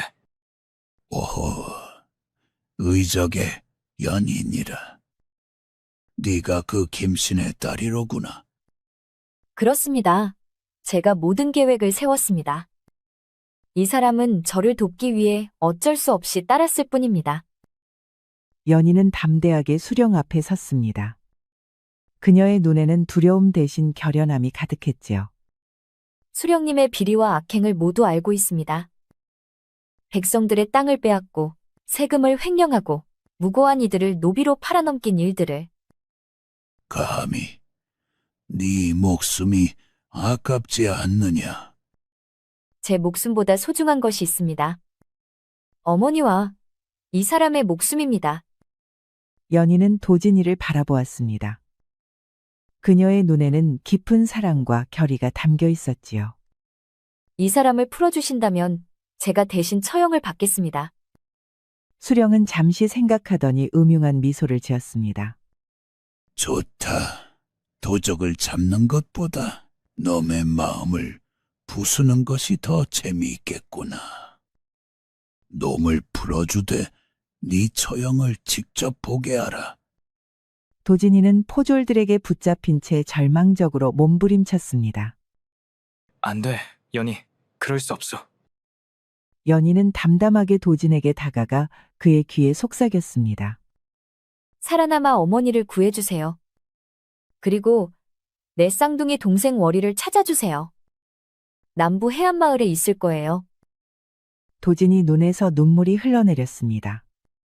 연희는 마지막으로 그의 손에 작은 종이를 쥐어주었지요. 처형이 집행되는 순간 하늘에서 갑자기 비가 쏟아지기 시작했습니다. 마치 하늘도 연희의 죽음을 슬퍼하는 듯했지요. 도진은 포졸들에게 붙잡힌 채 그 모든 것을 지켜봐야 했습니다. 그의 눈에서는 눈물 대신 피가 흐르는 듯했지요. 수령은 의기양양한 표정으로 도진에게 다가왔습니다. 이제 보았느냐? 네 연인의 최후를. 너는 살려주마. 그 고통 속에서 평생 살아가도록. 포졸들이 도진을 마을 밖으로 끌고 가 내던졌습니다. 그는 진흙탕 속에 쓰러진 채 연희의 이름을 부르며 절규했지요. 도진은 은신처로 돌아와 연희의 흔적이 남아있는 공간을 바라보았습니다. 그녀의 손길이 닿았던 물건들. 모든 것이 도진이를 찢어놓는 듯했지요. 하지만 슬픔 속에서도 그의 눈빛은 점차 차갑게 변해갔습니다. 연희, 내가 복수하리다. 그리고 약속을 지키리다. 도진이는 연희가 마지막으로 건넨 쪽지를 펼쳐보았습니다. 그곳에는 어머니가 팔려간 정확한 위치와 노비 상인의 이름이 적혀 있었지요. 그는 체계적인 복수 계획을 세우기 시작했습니다. 수령은 밤마다 악몽에 시달렸습니다. 창문 밖에서 들려오는 피리 소리, 연희의 홀령이 나타났다는 소문. 그는 점점 공포에 사로잡혀 갔지요. 마을 사람들 사이에서는 이상한 소문이 퍼졌습니다. 밤마다 처형된 연희의 홀령이 수령을 찾아간다더군. 피리 소리와 함께. 수령이 밤마다 벌벌 떤다지. 귀신이 두려워 잠도 못 이룬다고. 이 소문은 도진이 퍼뜨린 것이었습니다. 그는 수령의 공포를 이용해 심리전을 펼치고 있었지요. 눈이 내리는 한겨울밤, 수령은 방 안에서 떨고 있었습니다. 그때 창문이 열리며 차가운 바람이 들어왔고 도진이가 그 앞에 나타났지요. 기억하시오? 연희를 처형한 그날을. 유령이냐? 복수하러 왔소. 도진이는 차갑게 빛나는 검을 들고 수령에게 다가갔습니다. 수령은 벌벌 떨며 애원했지요. 살려주시오. 내가 잘못했소. 그 여인의 어머니는 김상인에게 팔렸소. 모든 것을 말하겠소. 도진이는 냉정하게 수령을 처단했습니다. 그의 눈에는 감정이 없었고 오직 허무만 담겨 있었습니다. 새해의 시간이 흘렀습니다. 도진이는 연희의 어머니를 찾아 남부지방을 떠돌았지만 끝내 찾지 못했습니다. 그리고 도진이는 신분을 완전히 버리고 방랑하는 삶을 선택했지요. 봄날의 해안가, 도진이는 피리를 불며 바다를 바라보고 있었습니다. 그의 얼굴에는 세월의 흔적이 깊게 패여 있었고 눈빛은 공허했지요. 연희, 어머니를 찾지 못했소. 하지만 약속한 대로 동생을 찾아보겠소. 도진이는 남부 해안 마을들을 돌아다니며 쌍둥이 동생 월이에 대한 정보를 모았습니다. 때로는 억압받는 이들을 도왔지만 예전의 열정은 찾아볼 수 없었지요. 그의 마음속에는 오직 연희에 대한 그리움과 약속을 지키려는 의무감만이 남아 있었습니다.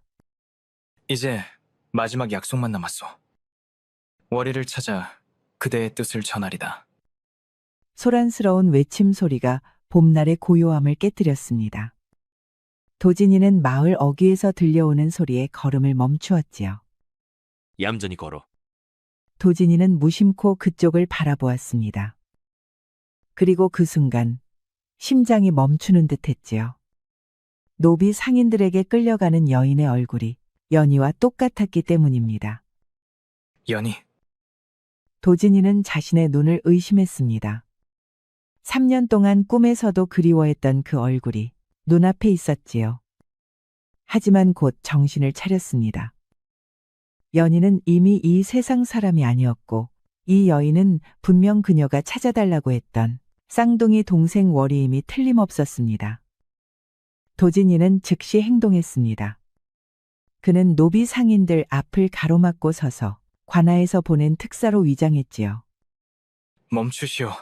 나는 관아에서 파견된 특사요. 이 여인에 대한 조사가 필요하오. 노비 상인들은 의심스러운 눈빛으로 도진을 바라보았습니다. 그의 낡은 옷과 지친 모습은 관아의 특사라기엔 믿기 어려웠지요. 증명할 것이 있어? 도진이는 품에서 예전에 만들어둔 가짜 공문서를 꺼내 보였습니다. 감의관의 특사를 모욕하느냐. 이 여인은 중요한 사건의 증인이니 즉시 풀어주지 않으면 큰 벌을 내리겠다. 노비 상인들은 잠시 망설이며 서로 눈치를 보았습니다. 도진이는 그 틈을 타 재빨리 월이의 밧줄을 풀어주었지요. 도진이는 월이를 데리고 마을에서 벗어났습니다. 안전한 거리에 이르자 그는 월이를 자세히 바라보았지요. 정말 연희와 똑같은 얼굴이었습니다. 다만 눈빛이 조금 더 여려 보였고 표정은 더 조용했지요. 그대의 이름이 월이가 맞소? 어떻게 제 이름을 아십니까? 도진이의 눈에 눈물이 고였습니다. 3년 동안 찾아 헤맨 끝에 마침내 연희의 마지막 부탁을 이룰 수 있게 된 것이지요. 그대의 쌍둥이 언니 연희를 아시오? 월이의 눈이 커졌습니다. 어린 시절의 희미한 기억 속에서 자신과 똑같이 생긴 아이를 떠올렸지요. 언니? 제게 쌍둥이 언니가 있었나요? 도진이는 깊은 숨을 들이쉬었습니다. 그는 월이에게 모든 이야기를 들려주어야 했지요. 연희와의 만남, 그녀의 희생, 그리고 약속. 긴 이야기요. 함께 걸으며 들려드리겠소.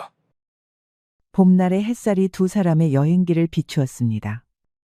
도진이와 월이는 며칠째 함께 길을 걸으며 이야기를 나누고 있었지요. 연희는 항상 직설적이고 열정적이었소. 그대는 더 조용하고 사려 깊은 것 같소.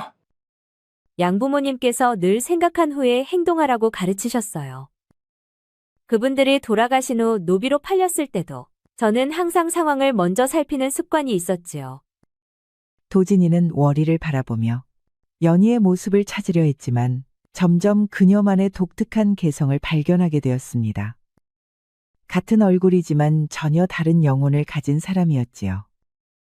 여행 중 들른 작은 마을 주막에서 주모가 그들을 부부로 오해했습니다. 두 분, 방은 하나로 준비해 드릴까요? 도진이와 월이는 동시에 당황의 말을 더듬었고 서로 눈을 피하며 어색해했습니다. 잠시 후 두 사람은 동시에 웃음을 터뜨렸지요. 다음 날 그들이 머문 마을에서 지주와 소작농들 사이에 분쟁이 일어났습니다. 도진이는 과거처럼 무력으로 해결하려 했지만 월이는 다른 방식을 택했지요. 잠시만요. 제가 한번 이야기해 보겠습니다. 월이는 양쪽의 이야기를 차분히 듣고 마을 어른들을 모아 중재안을 제시했습니다. 그녀의 지혜로운 말과 따뜻한 태도에 사람들은 점차 마음을 열었고 분쟁은 평화롭게 해결되었지요. 도진이는 놀란 눈으로 월이를 바라보았습니다. 연이라면 분명 정의를 위해 즉각적으로 행동했을 테지만 월이는 인내와 지혜로 문제를 해결했지요. 그대는 정말 놀라운 사람이요. 언니처럼 용감하진 못해도 제 방식으로 세상을 조금이나마 바꿀 수 있다고 생각해요. 도진이의 마음속에서 무언가가 움직이기 시작했습니다. 그것은 연희에 대한 그리움과는 다른 월이라는 사람 자체에 대한 새로운 감정이었지요. 그대의 언니가 보면 자랑스러워할 것이오. 언젠가 언니가 꿈꾸던 세상을 만들 수 있을까요? 도진이는 처음으로 진심 어린 미소를 지었습니다. 함께라면 가능할지도 모르겠소. 도진이와 월이는 깊은 산속 계곡에 도착했습니다. 맑은 물이 흐르고 비옥한 땅이 펼쳐진 이곳은 그들이 꿈꾸던 새로운 삶의 터전이었지요. 이곳이라면 누구의 눈도 피해 자유롭게 살 수 있을 것이오. 연희 언니와 도진님이 꿈꾸던 곳이군요. 이제 그 꿈을 이루어 볼 시간이에요. 처음에는 단둘뿐이었지만 도진이는 남은 재산과 인맥을 활용해 토지를 마련했고 월이는 주변 마을에서 억압받는 사람들을 모았습니다. 노비들, 과부들, 집 없는 아이들. 세상에서 버림받은 이들이 하나둘 모여들었지요. 가을이 깊어갈 무렵 계곡에는 작은 마을이 형성되었습니다. 초가집들이 들어서고 밭이 일구어졌으며 사람들의 웃음소리가 퍼졌지요. 이곳에는 신분의 구별이 없었고 모두가 평등하게 일하고 나누었습니다. 마을 사람들은 도진이와 월이를 존경했습니다. 그들은 함께 가뭄에도 견딜 수 있는 관계 설비를 개발하고 계절별 농사 방법을 연구했습니다. 새봄이 찾아온 어느 날 도진이는 마을 중앙에 작은 비석을 세웠습니다. 그 위에는 연희의 꿈이라는 글귀가 새겨져 있었지요. 그는 오랜만에 피리를 꺼내 불기 시작했습니다. 마을 아이들이 도진의 피리 소리를 따라하려다 엉뚱한 소리만 냈고 월이는 웃으며 아이들에게 말했습니다. 의적 선생님보다 더 잘한다? 아이들은 까르르 웃었고 도진이도 함께 웃었습니다. 얼굴에는 오랜만에 진정한 행복이 깃들어 있었지요. 월이는 비석 앞에 무릎을 꿇었습니다. 도진은 월이 곁에 서서 그녀의 어깨에 손을 얹었습니다. 두 사람의 눈에는 눈물이 맺혔지만 그것은 슬픔보다 성취감과 평온함의 눈물이었지요. 연희가 보고 있을 것이오. 네, 분명 미소 짓고 있을 거예요. 봄바람이 불어와 두 사람의 머리카락을 흩날렸고 마을에는 평화로운 일상이 계속되었습니다. 도진의 피리 소리는 이제 슬픔이 아닌 희망을 담고 있었지요.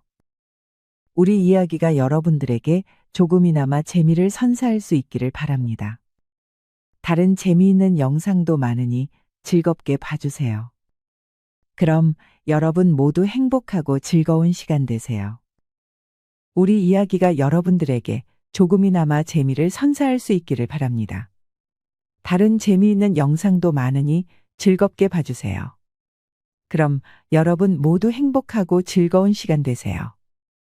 조선야화를 찾아주셔서 감사합니다. 구독과 좋아요, 알림 설정 부탁드립니다. 돌쇠는 더위에 땀을 뻘뻘 흘리며 물동이를 들고 우물가로 향했습니다. 천출인 돌쇠는 20여 년 평생 동안 일만 죽어라 했습니다. 그럼에도 항상 만면에 웃음을 띠며 활기가 넘쳤지요. 우물가에 도착한 돌쇠는 물동이를 내려놓고 허리를 쭉 폈습니다. 잠시 하늘을 올려다보며 깊은 숨을 내쉬었지요. 아이고, 오늘따라 하늘도 높고 더위도 심하구나. 물 한 바가지 마시고 일을 해야겠다. 돌쇠는 두레박을 내려 물을 퍼올렸습니다. 바가지로 물을 떠 입에 가져가려는 찰나 저만치서 고함 섞인 목소리가 들렸습니다. 야, 이놈, 그 손 치우지 못할까? 돌쇠는 화들짝 놀라 돌아보았습니다. 화려하진 않지만 위세 있게 맞춰 입은 도포 차림의 사내들이 우물가로 다가오고 있었지요. 박한수 판서의 하인들이었습니다. 감히 내까진 놈이 대감나리 행차 앞에 먼저 우물손을 대. 돌쇠는 놀라 급히 바가지를 내려놓고 허리를 숙였습니다. 아, 나리. 그리 크신 분이 오실 줄은 몰랐사옵니다. 금세 비키겠사옵니다. 돌쇠는 황급히 물동이를 들고 길가로 물러섰습니다. 하지만 서두르다 보니 중심을 잃고 물동이가 옆으로 기울며 길바닥에 물이 흩뿌려졌습니다. 이게 어디서 지저분하게 물을 쏟고 난리야. 이 더운 날 대감님 앞길에 흙탕물을 뿌려? 아이고, 죄송하옵니다. 그럴 뜻은 아니었사옵니다. 돌쇠는 할 말을 잃은 채 고개만 숙이고 있었습니다. 그때 요란한 북소리와 함께 화려한 가마 하나가 우물가로 다가왔습니다. 가마가 멈추고 위험 있는 박한수 판서가 내렸지요. 그는 하인들의 웅성거림을 듣고 눈을 가늘게 뜨며 물었습니다. 무슨 일이냐? 하인은 번개처럼 나서서 거짓을 덧칠했습니다.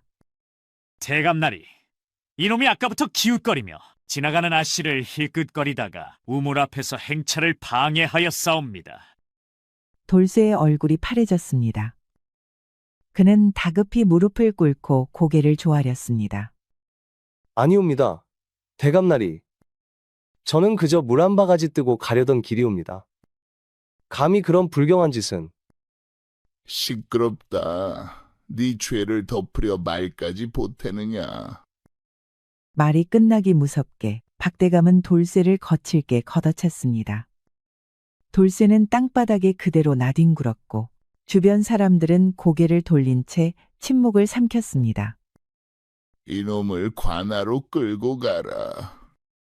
관노로 삼아 평생 천한 죄를 갚게 하라. 하인들이 돌쇠의 팔을 거칠게 붙잡아 일으켰습니다. 돌쇠의 눈에는 절망과 분노가 교차했지요. 관노가 된 돌쇠는 관아 창고 한 구석에 웅크리고 앉아 있었습니다. 등에는 채찍 자국이 선명했고 얼굴에는 먼지와 눈물 자국이 섞여 있었지요. 주변에는 그와 같은 처지의 관노들이 지친 모습으로 앉아 있었습니다. 새로운 놈, 어서 나와. 곡식 자루를 날러라. 돌쇠는 천천히 일어나 감독관 앞으로 나갔습니다. 그의 다리는 아직 떨리고 있었지요. 네, 알겠습니다요. 돌쇠는 무거운 곡식 자루를 들고 비틀거리며 걸었습니다. 계속되는 고된 노동에 온몸이 비명을 질렀지요. 그때 나이 지긋한 관노가 다가와 짐을 도와들었습니다. 이리 들게. 처음에는 누구나 힘들었네. 나는 덕칠이라 하네. 고맙습니다. 어르신, 저는 돌쇠라 하옵니다. 나는 덕칠이일세. 여기서 살아남으려면 세 가지를 알아야 하네. 감독관의 눈을 피하는 법, 배고픔을 참는 법, 그리고 웃음을 잃지 않는 법이지. 이 처지에 무슨 웃음이나 나오겠습니까? 그때 갑자기 감독관이 다가왔습니다. 무슨 잡담이냐? 더 빨리 움직이지 못할까? 죄송합니다요. 나으리. 돌쇠는 얼른 다시 짐을 들어 옮겼습니다.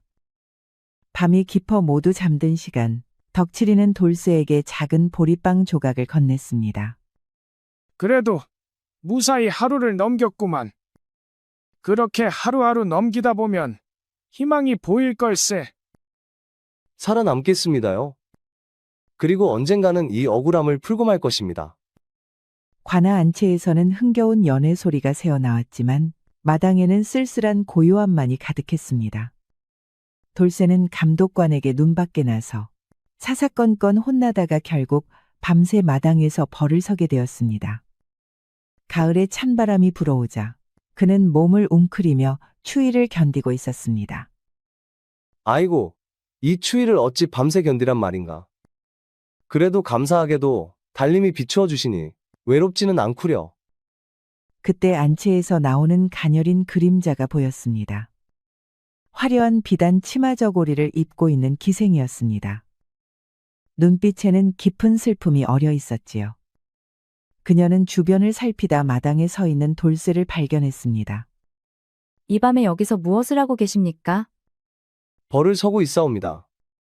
아씨께서는 어찌 이 밤에 밖으로 나오셨사옵니까? 기생은 잠시 망설이다 소매 속에서 작은 주머니를 꺼냈습니다. 그 안에는 작은 떡이 들어 있었지요. 연애가 답답하여 잠시 바람을 쐬러 나왔지요. 이것을 드시오. 추운 밤에 몸을 녹이는데 도움이 될 것이니. 미천한 노비에게 이런 은혜를. 감사합니다. 기생은 미소를 지었습니다. 그 미소가 달빛보다 더 밝게 마당을 비추었지요. 은혜라니요. 저는 월양이라 합니다. 저는 돌쇠입니다. 잠시 동안이지만 돌쇠는 처음으로 인간적인 대우를 받았지요. 허나 달콤한 순간은 짧았습니다. 가봐야겠어요. 부디 몸 조심하시고 희망을 잃지 마시길. 월양이 사라진 후에도 돌쇠의 마음속에는 따스한 온기가 남아 있었습니다. 차가운 밤바람도 더 이상 춥게 느껴지지 않았지요. 무거운 곡식 자루를 나르다 다친 돌쇠는 창고 구석에 누워 있었습니다. 돌쇠는 가쁜 숨을 내쉬며 고통을 참고 있었습니다. 큰일이구나. 내일 일은 어찌해야 하나. 그때 창고 문이 살짝 열리며 달빛과 함께 가녀린 그림자가 들어왔습니다. 바로 월양이었습니다. 그녀는 주변을 살피며 조심스럽게 돌쇠에게 다가왔습니다. 덕칠 어르신께 소식을 들었어요. 어서 상처를 보여주시오. 어찌 이런 곳에 오셨습니까? 월양이는 말없이 돌쇠의 상처를 살폈습니다. 그녀의 손길은 부드럽고 능숙했지요. 약초를 갈아 상처에 바르고 정성껏 붕대를 감아주었습니다. 돌쇠는 월양의 손길에 몸을 맡기며 묘한 평온함을 느꼈습니다. 거친 삶에서 이런 따뜻한 보살핌은 처음이었지요. 마치 어머니의 손길 같구려. 저는 어릴 적 부모를 잃고 떠돌며 자랐기에 잊고 있었습니다. 저는 어머니가 중병에 걸리시자 약값을 마련하기 위해 스스로 기생이 되었어요. 그 누구도 도와주지 않았기에 우리는 모두 각자의 방식으로 살아남는 것이지요. 언젠가 우리 모두 이 굴레에서 벗어나 자유롭게 살 수 있는 날이 오지 않을까요? 그런 날이 온다면 좋겠네요. 이제 가봐야겠어요. 내일 밤에 다시 올게요. 월양이 떠난 후 돌쇠는 심장이 평소보다 빠르게 뛰고 있음을 느꼈습니다. 단순한 감사함을 넘어선 감정이었지요. 돌쇠는 관아의 일을 마치고 창고로 돌아가는 길이었습니다. 가을의 서늘한 바람이 그의 얼굴을 스쳤고 멀리서 풀벌레 소리가 들려왔지요. 그때 그의 귀에 익숙한 목소리가 들려왔습니다. 이 목소리는 월양 아가씨? 돌쇠는 소리가 나는 방향으로 조심스럽게 걸음을 옮겼습니다. 박대감의 개인 처소 창문 틈으로 희미한 불빛이 새어나왔지요. 그는 주변을 살핀 후 조심스럽게 창문 가까이 다가갔습니다. 창문 틈으로 들여다본 돌쇠의 눈에 충격적인 광경이 펼쳐졌습니다. 바로 박대감이 월양의 손목을 강하게 붙잡고 있었고 월양의 얼굴에는 공포와 혐오감이 가득했지요. 내 어미의 병이 심해졌다. 들었다. 내 약을 구해줄 수도 있지. 물론 그에 합당한 대가가 있어야겠지만. 나으리, 소녀는 단지 연애에서 춤과 노래로 봉사할 뿐이옵니다. 그 이상은 결코 아니 됩니다. 감히 거절하는 게냐? 내 어미의 목숨이 내 손에 달렸음을 잊었느냐? 돌쇠의 손에 힘이 들어갔습니다. 온몸이 분노로 떨렸지만 아무것도 할 수 없었지요. 천한 관노가 양반에게 맞서면 그 자리에서 목숨을 잃을 것이 분명했습니다. 이런 불의를 그저 보고만 있어야 하다니. 돌쇠의 마음속에서 무력감과 분노가 뒤엉켰습니다. 월양이는 박대감의 손을 뿌리치려 했지만 더욱 강하게 붙잡혔지요. 돌쇠는 순간 일부러 발을 구르며 소리를 냈고 이어서 큰 소리로 외쳤지요. 급한 정갈이오. 어서 박대감은 소식을 받으시오. 박대감이 화들짝 놀라 월양을 놓았습니다. 그는 급히 옷매무새를 정돈하며 문 쪽으로 시선을 돌렸지요. 뭐라고? 누구냐? 그 틈에 월양은 재빨리 물러나 문 쪽으로 향했습니다. 그녀의 눈에는 안도의 빛이 어렸지요. 돌쇠는 급히 몸을 숨겼습니다. 심장은 격렬하게 뛰고 있었고 이마에는 식은땀이 맺혔지요. 박대감은 아무도 밖에 없는 것을 발견하고 욕지겁기를 내뱉었습니다. 다행히 그렇게 그날 밤은 무사히 넘어갈 수 있었습니다. 돌쇠는 박대감의 부름을 받 처소 앞에 무릎을 꿇고 앉아 있었습니다. 그사 이 방 안에서 박대감의 목소리가 들려왔습니다. 들어오너라. 부르셨사옵니까?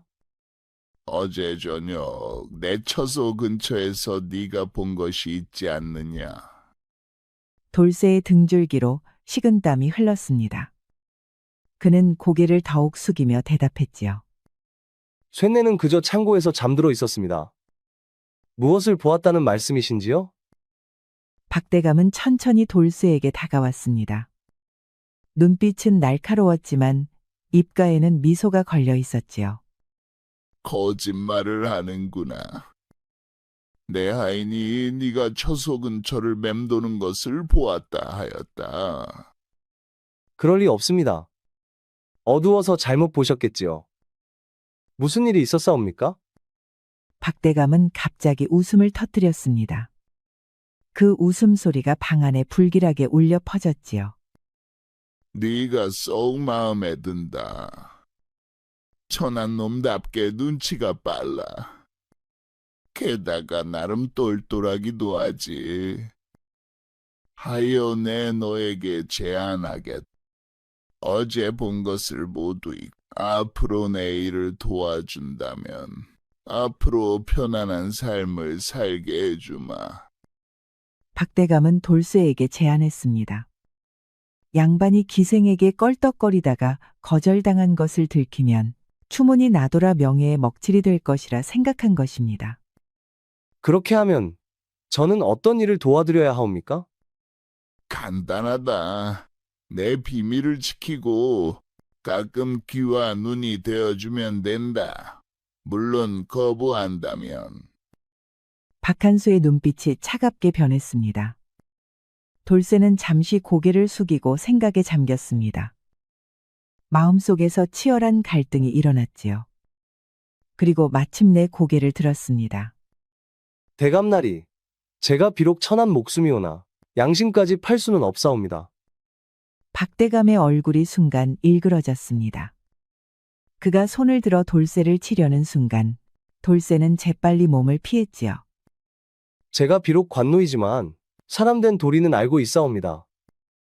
돌쇠는 순간적으로 방 안의 물건들을 쓰러뜨려 혼란을 일으키고 문을 박차고 뛰쳐나갔습니다. 저놈을 당장 잡아라. 돌쇠는 도성 외곽에 버려진 폐가에 몸을 숨기고 있었습니다.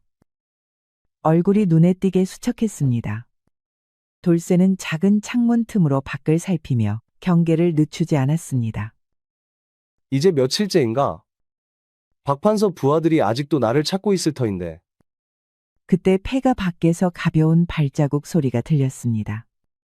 돌쇠는 재빨리 몸을 숨기고 숨을 죽였지요. 문이 살짝 열리며 한 여인의 그림자가 비쳤습니다. 돌쇠, 거기 있나요? 돌쇠는 놀라움에 눈을 크게 떴습니다. 월양이 조심스럽게 폐가 안으로 들어왔지요. 월양 아가씨, 어찌 이곳을? 월양은 미소를 지으며 보따리를 풀었습니다. 그 안에는 음식과 옷, 약간의 돈이 담겨 있었지요. 비록 적으나 도움이 되길 바라옵니다. 이런 위험을 무릅쓰고 어찌 감사의 말씀을 드려야 할지 모르겠습니다. 두 사람은 작은 폐가에 앉아 짧은 시간 동안 서로의 안부를 나누었습니다.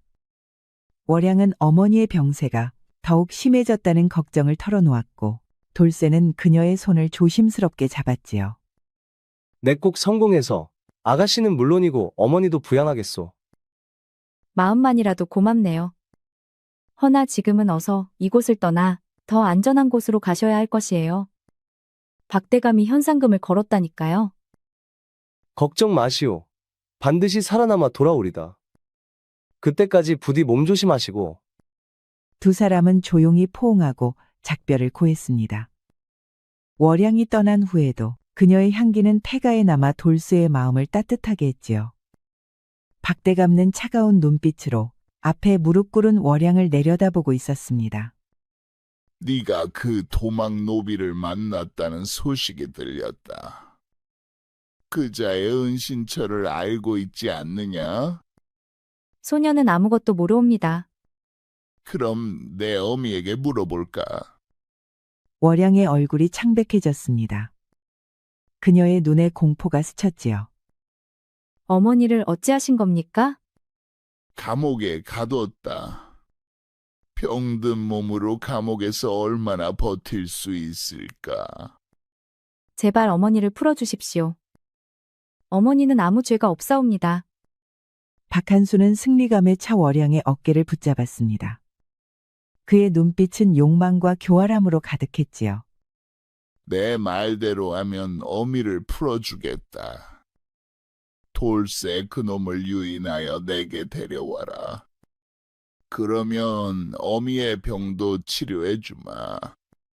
그리하면 정녕 어머니를 살려주시겠사옵니까? 오냐, 내 약속하마. 허나 실패하면 네 어미는 물론 너 역시 살아남지 못할 것이다. 월양은 천천히 고개를 숙였습니다. 눈물이 바닥에 떨어졌지만 박대감의 계략에 넘어갈 수밖에 없었습니다. 알겠습니다. 그리하겠사옵니다. 돌쇠는 월양의 편지를 받고 서둘러 약속 장소로 향했습니다. 편지에는 어머니의 병세가 위급하니 도움이 필요하다는 내용이 적혀 있었지요. 월양 아가씨, 어디 계시오? 제가 왔습니다. 숲속 오두막은 이상하리만큼 고요했습니다. 돌쇠는 조심스럽게 문을 열고 안으로 들어갔지요. 그때 갑자기 뒤에서 누군가가 그를 강하게 밀쳤습니다. 돌쇠가 몸을 돌리기도 전에 여러 명의 포졸들이 둘러싸고 있었습니다. 그 사이로 박대감이 의기양양한 미소를 지으며 걸어 나왔지요. 드디어 잡았다, 이 쥐새끼 같은 놈. 돌쇠는 혼란스러운 눈빛으로 주변을 살폈습니다. 오두막 한쪽에는 피를 흘리며 쓰러진 하인이 하나 있었고 그 옆에는 돌쇠의 물건이 놓여 있었지요. 이게 무슨 짓이오? 월양이는 어디에 있소? 악다구니 치는 돌쇠를 포졸들이 거칠게 포박했습니다. 포졸들이 돌쇠를 거칠게 붙잡았습니다. 월양이가 너를 이곳으로 유인했다. 여자의 마음을 너무 쉽게 믿었구나. 돌쇠의 눈에 충격과 배신감이 스쳤습니다. 재판은 형식적인 절차에 불과했습니다. 돌쇠의 변명은 무시되었고 박대감이 준비한 거짓 증인들이 줄줄이 나와 죄를 증언했지요. 판결은 이미 정해져 있었습니다. 관노 돌쇠, 너는 살인죄로 내일 새벽 처형될 것이다.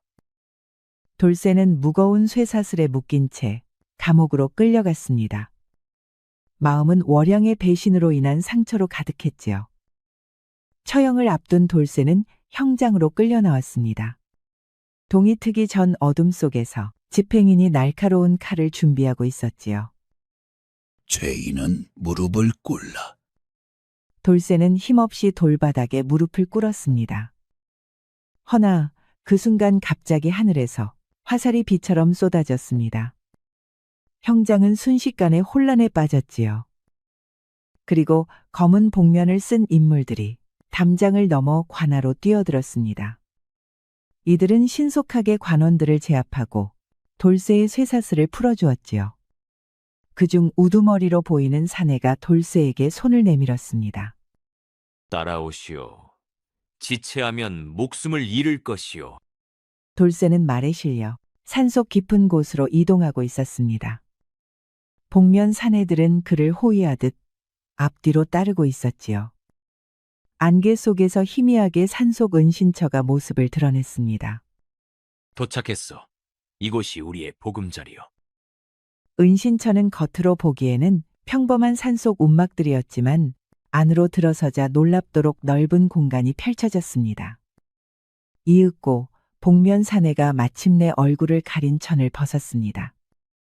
그는 강인한 눈빛을 가진 중년의 사내였지요. 내 이름은 호랑이라 하오. 의적단의 두목이지. 어찌 저를 구해주셨사옵니까? 호랑이는 돌쇠에게 따뜻한 차를 건넸습니다. 그의 눈빛에는 깊은 이해와 공감이 담겨 있었지요. 나 역시 과거 박대감에게 가족을 잃고 억울한 누명을 쓴 사람이요. 이곳에 있는 모두가 그자와 같은 권력자들에게 피해를 입은 이들이지. 돌쇠는 주변을 둘러보았습니다. 다양한 사람들이 서로 돕고 살아가는 모습이 보였지요. 그 중에는 그를 가르치는 젊은 사내도 있었습니다. 저기 있는 꾀돌이는 과거 관아의 설이었소. 그가 자네에게 문서 읽기와 전략을 가르쳐 줄 것이오. 저를 받아주시니 감사합니다만 저는 복수를 하고 싶습니다. 호랑이는 고개를 저었습니다. 눈빛은 단호했지요. 단순한 복수는 또 다른 불의를 낳을 뿐이오. 우리는 진정한 정의를 위해 싸우는 것이외다. 제게 가르침을 주십시오. 정의를 위해 함께 싸우겠사옵니다. 의적단원이 된 돌쇠는 죽은 관리의 조카로 변장하여 관아에 당당히 들어섰습니다. 나리께서는 어디서 오셨습니까? 한양에서 온고 김판서의 조카요. 박대감께 인사드리러 왔소. 문지기는 공손히 고개를 숙이고 돌쇠를 안내했습니다. 돌쇠는 긴장됐지만 애써 침착하게 마음을 가다듬었습니다. 돌쇠는 박대감이 자리를 비운 틈을 타 관아 내부를 살폈습니다. 그때 익숙한 얼굴이 보였습니다. 나리께서는 무엇을 찾으시옵니까? 돌쇠는 주변을 살핀 후 덕칠에게 가까이 다가갔습니다. 그는 목소리를 낮추어 속삭였지요. 덕칠 어르신, 저를 알아보시겠소? 나 돌쇠요. 덕칠의 눈이 커졌습니다. 덕칠이는 놀라움을 감추지 못하며 돌쇠를 자세히 살폈지요. 이런, 정말 자네였구나. 살아있었다니. 모두 자네가 처형되었다고 알고 있네. 어르신, 박대감의 비밀 서재가 어디 있는지 알려주실 수 있겠소? 비리 증거를 찾아야 합니다. 덕칠의 도움으로 돌쇠는 박대감의 비밀 서재에 들어섰습니다. 방 안에는 수많은 문서와 장부가 가지런히 정리되어 있었지요. 조정에 바쳐야 할 세금을 횡령한 증거가 있구나. 게다가 백성들에게 불법으로 추가 징수를 한 기록도 있다. 돌쇠의 손이 떨렸습니다. 그가 발견한 문서에는 자신이 살인범으로 몰린 사건의 진실이 상세히 적혀 있었습니다. 그리고 다른 서책이 눈에 띄었습니다. 이것은 박대감의 개인 일지인가? 돌쇠는 조심스럽게 일지를 펼쳤습니다. 그의 눈이 점점 커졌습니다. 이것이 진실이었단 말인가? 일지에는 박대감이 월양의 어머니를 감옥에 가두고 그녀를 협박한 상세한 내용이 적혀 있었습니다. 월양이는 어쩔 수 없이 박한수의 계략에 협조했던 것이었지요. 돌쇠의 손이 떨렸습니다. 그동안 월양을 배신자로 여겼던 것이 잘못되었던 것입니다. 월향 그대는 어머니를 구하기 위해 그리 할 수밖에 없었구나. 내가 그대를 오해했구려. 일지를 계속 읽어내려가던 돌쇠의 얼굴이 창백해졌습니다. 박대감은 월양의 어머니에게 독약을 조금씩 먹여 병을 악화시키고 있었던 것이었지요. 돌쇠의 눈에 분노와 함께 걱정이 어렸습니다. 그때 덕칠이가 조심스럽게 문을 두드렸습니다. 빨리 나오게. 박대감이 곧 돌아올 걸세. 돌쇠는 재빨리 중요한 문서들을 품 안에 숨겼습니다. 돌쇠는 덕칠의 도움으로 뒷뜰을 통해 빠져나왔습니다. 그는 마지막으로 덕칠의 손을 굳게 잡았지요. 어르신, 위험을 무릅쓰고 도와주셔서 감사합니다. 이 은혜를 꼭 갚겠소이다. 조심하게. 자네가 진실을 밝혀내길 바라네. 인들근이는 여기서 할 수 있는 만큼 돕겠네. 돌쇠는 관아 담장을 넘어 어둠 속으로 사라졌습니다. 그의 마음 속에는 이제 월양에 대한 원망이 사라지고 그녀와 어머니를 구해야 한다는 사명감이 가득했지요. 그는 발걸음을 재촉했습니다. 돌쇠는 기방으로 향했습니다. 그의 마음은 월양을 빨리 만나 진실을 전하고 함께 도망치고자 하는 급한 마음으로 가득했지요. 마침내 그는 월양이 있는 방의 문 앞에 섰습니다.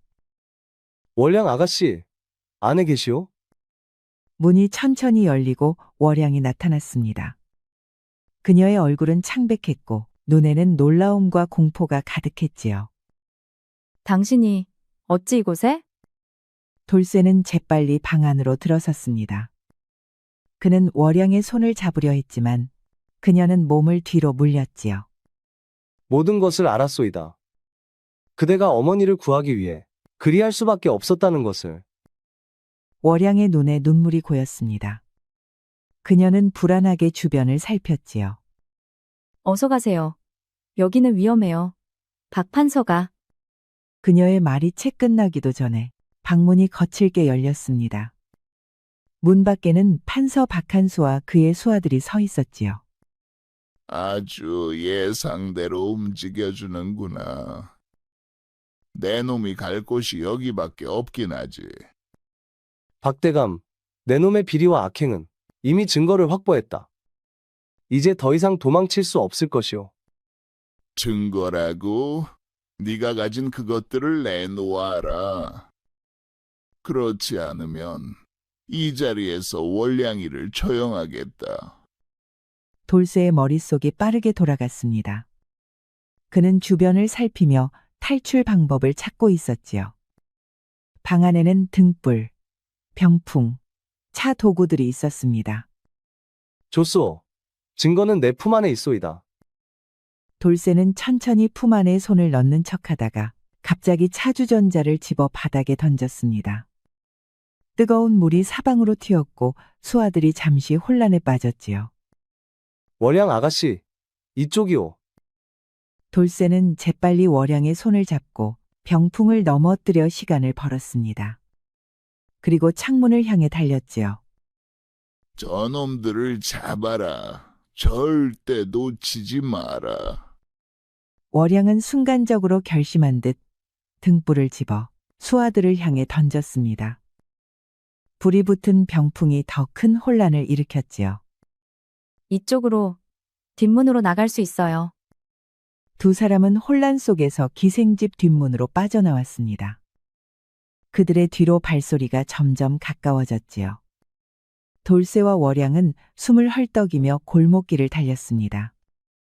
그들은 잠시 숨을 고르기 위해 어두운 구석에 몸을 숨겼지요. 정말 미안하오. 내가 그대를 오해했소이다. 아니요, 제가 미안해요. 어머니를 구하기 위해 당신을 배신할 수밖에 없었어요. 어머니를 구하고 박대감의 악행을 밝힙시다. 돌쇠는 깊은 잠에서 깨어났습니다. 그의 몸은 온통 상처투성이었고 특히 옆구리에 깊은 칼자국이 있었지요. 기방에서 탈출하는 과정에서 칼에 맞은 것이었습니다. 그때 방문이 열리고 호랑이 들어왔습니다. 그의 얼굴에는 안도의 표정이 어려 있었지요. 제법 다쳤구나. 괜찮느냐? 호랑은 미소를 지으며 돌쇠의 어깨를 가볍게 두드렸습니다. 그의 눈빛은 따뜻했지요. 고생이 많았다. 너가 데려온 월양이는 안전한 은신처로 보내겠다. 형님, 제가 관아에서 찾은 증거들이 있습니다. 박대감의 비리와 악행을 모두 증명할 수 있는. 그때 돌쇠의 시선이 방 안쪽 벽에 걸린 물건들에 고정되었습니다. 관아의 공문서와 어사화가 걸려 있었지요. 그의 눈이 커졌습니다. 이것은, 형님, 설마 당신은? 호랑은 깊은 한숨을 내쉬었습니다. 그는 천천히 벽으로 걸어가 어사화를 손에 들었지요. 내 본명은 김성한이라 하네. 과거 조정에서 파견된 암행어사였지. 돌쇠는 충격의 말을 잊지 못했습니다. 호랑은 창가로 걸어가 먼 산을 바라보며 이야기를 이어갔지요. 박한수의 비리를 조사하던 중 내 가족이 그자의 계략에 희생되었네. 나 역시 함정에 빠져 도망쳐야 했지. 그 후로 이곳에서 의적단을 이끌며 증거를 모아왔네. 돌쇠는 천천히 자리에서 일어나 다가갔습니다. 그는 품 안에서 박한수의 비리 증거들을 꺼내 호랑에게 건넸지요. 형님, 이것이 제가 찾은 증거들이옵니다. 함께 정의를 실현합시다. 그래, 이제 때가 왔네. 내게 남아있는 조정, 내 인맥을 활용해 이 증거를 전달하겠네. 한편 박대감은 관아 대청마당에서 호화로운 잔치를 벌이고 있었습니다. 주변에는 탐관오리 관리들과 지역 유지들이 둘러서 있었지요. 허나 마당 한쪽에는 변장한 돌쇠가 조용히 서서 상황을 지켜보고 있다는 것은 상상도 하지 못하고 있을 것입니다. 금년 가을 세금이 작년보다 증액하여 거두도록 하겠소. 조정의 명령이니 모두가 성실히 납부해야 할 것이오. 백성들 사이에서 불만의 웅성거림이 일었습니다. 돌쇠는 주먹을 꽉 쥐었지만 참고 기다렸지요. 그때 마당 입구에서 소란이 일어났습니다. 어사또, 암행어사께서 오셨습니다. 모든 시선이 입구로 향했습니다. 어사화를 꽂은 젊은 암행어사가 위엄있게 걸어 들어왔지요.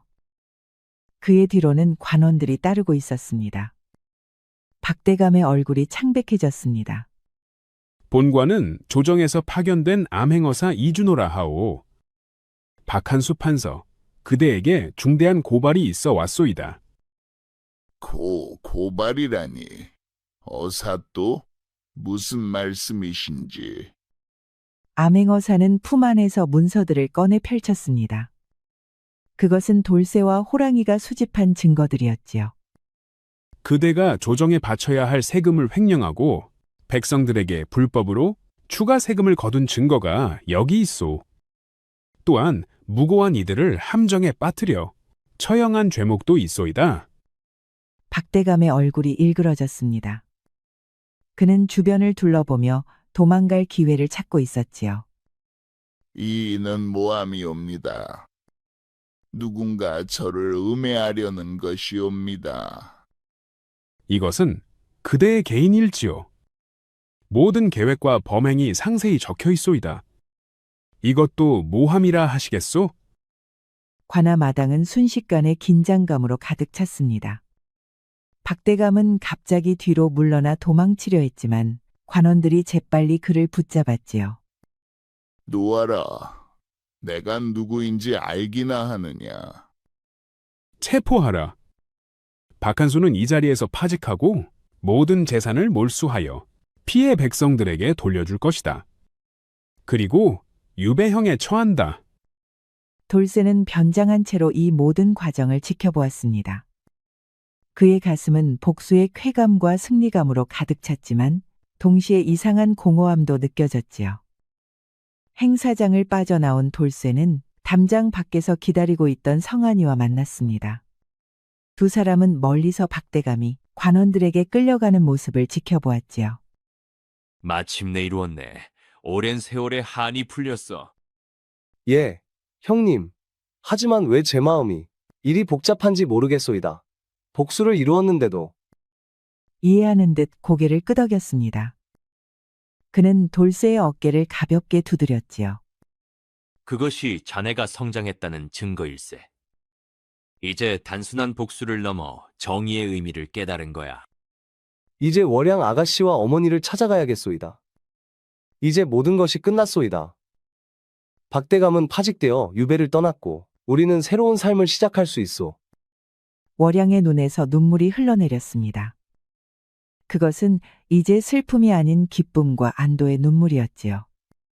저를 용서해 주시는 것이옵니까? 사랑하는 이를 어찌 용서하지 않을 수 있겠소? 은신처에서 조금 떨어진 작은 오두막에 촛불이 은은하게 빛나고 있었습니다. 돌쇠와 월양은 창문으로 비치는 달빛 아래 마주 앉아 있었지요. 그들의 얼굴에는 오랜 시련 끝에 찾아온 평화로움이 깃들어 있었습니다. 이렇게 둘이서 조용히 앉아 있을 날이 올 줄 몰랐소이다. 마치 꿈만 같소. 저도 그러하옵니다.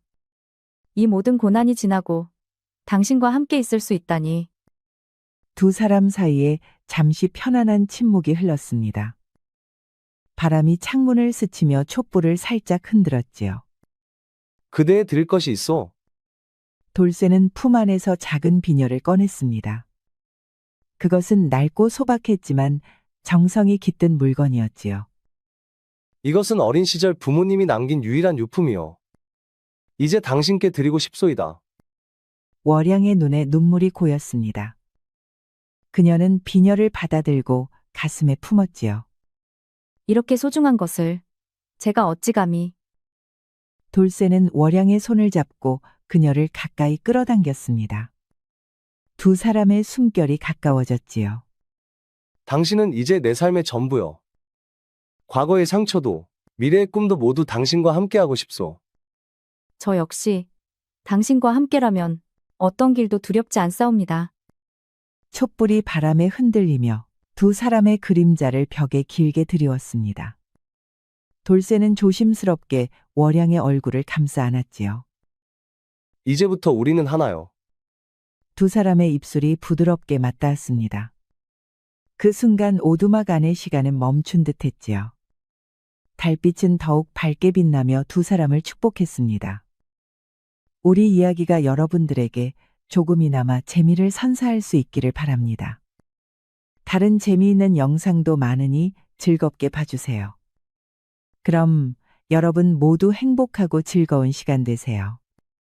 우리 이야기가 여러분들에게 조금이나마 재미를 선사할 수 있기를 바랍니다. 다른 재미있는 영상도 많으니 즐겁게 봐주세요. 그럼 여러분 모두 행복하고 즐거운 시간 되세요.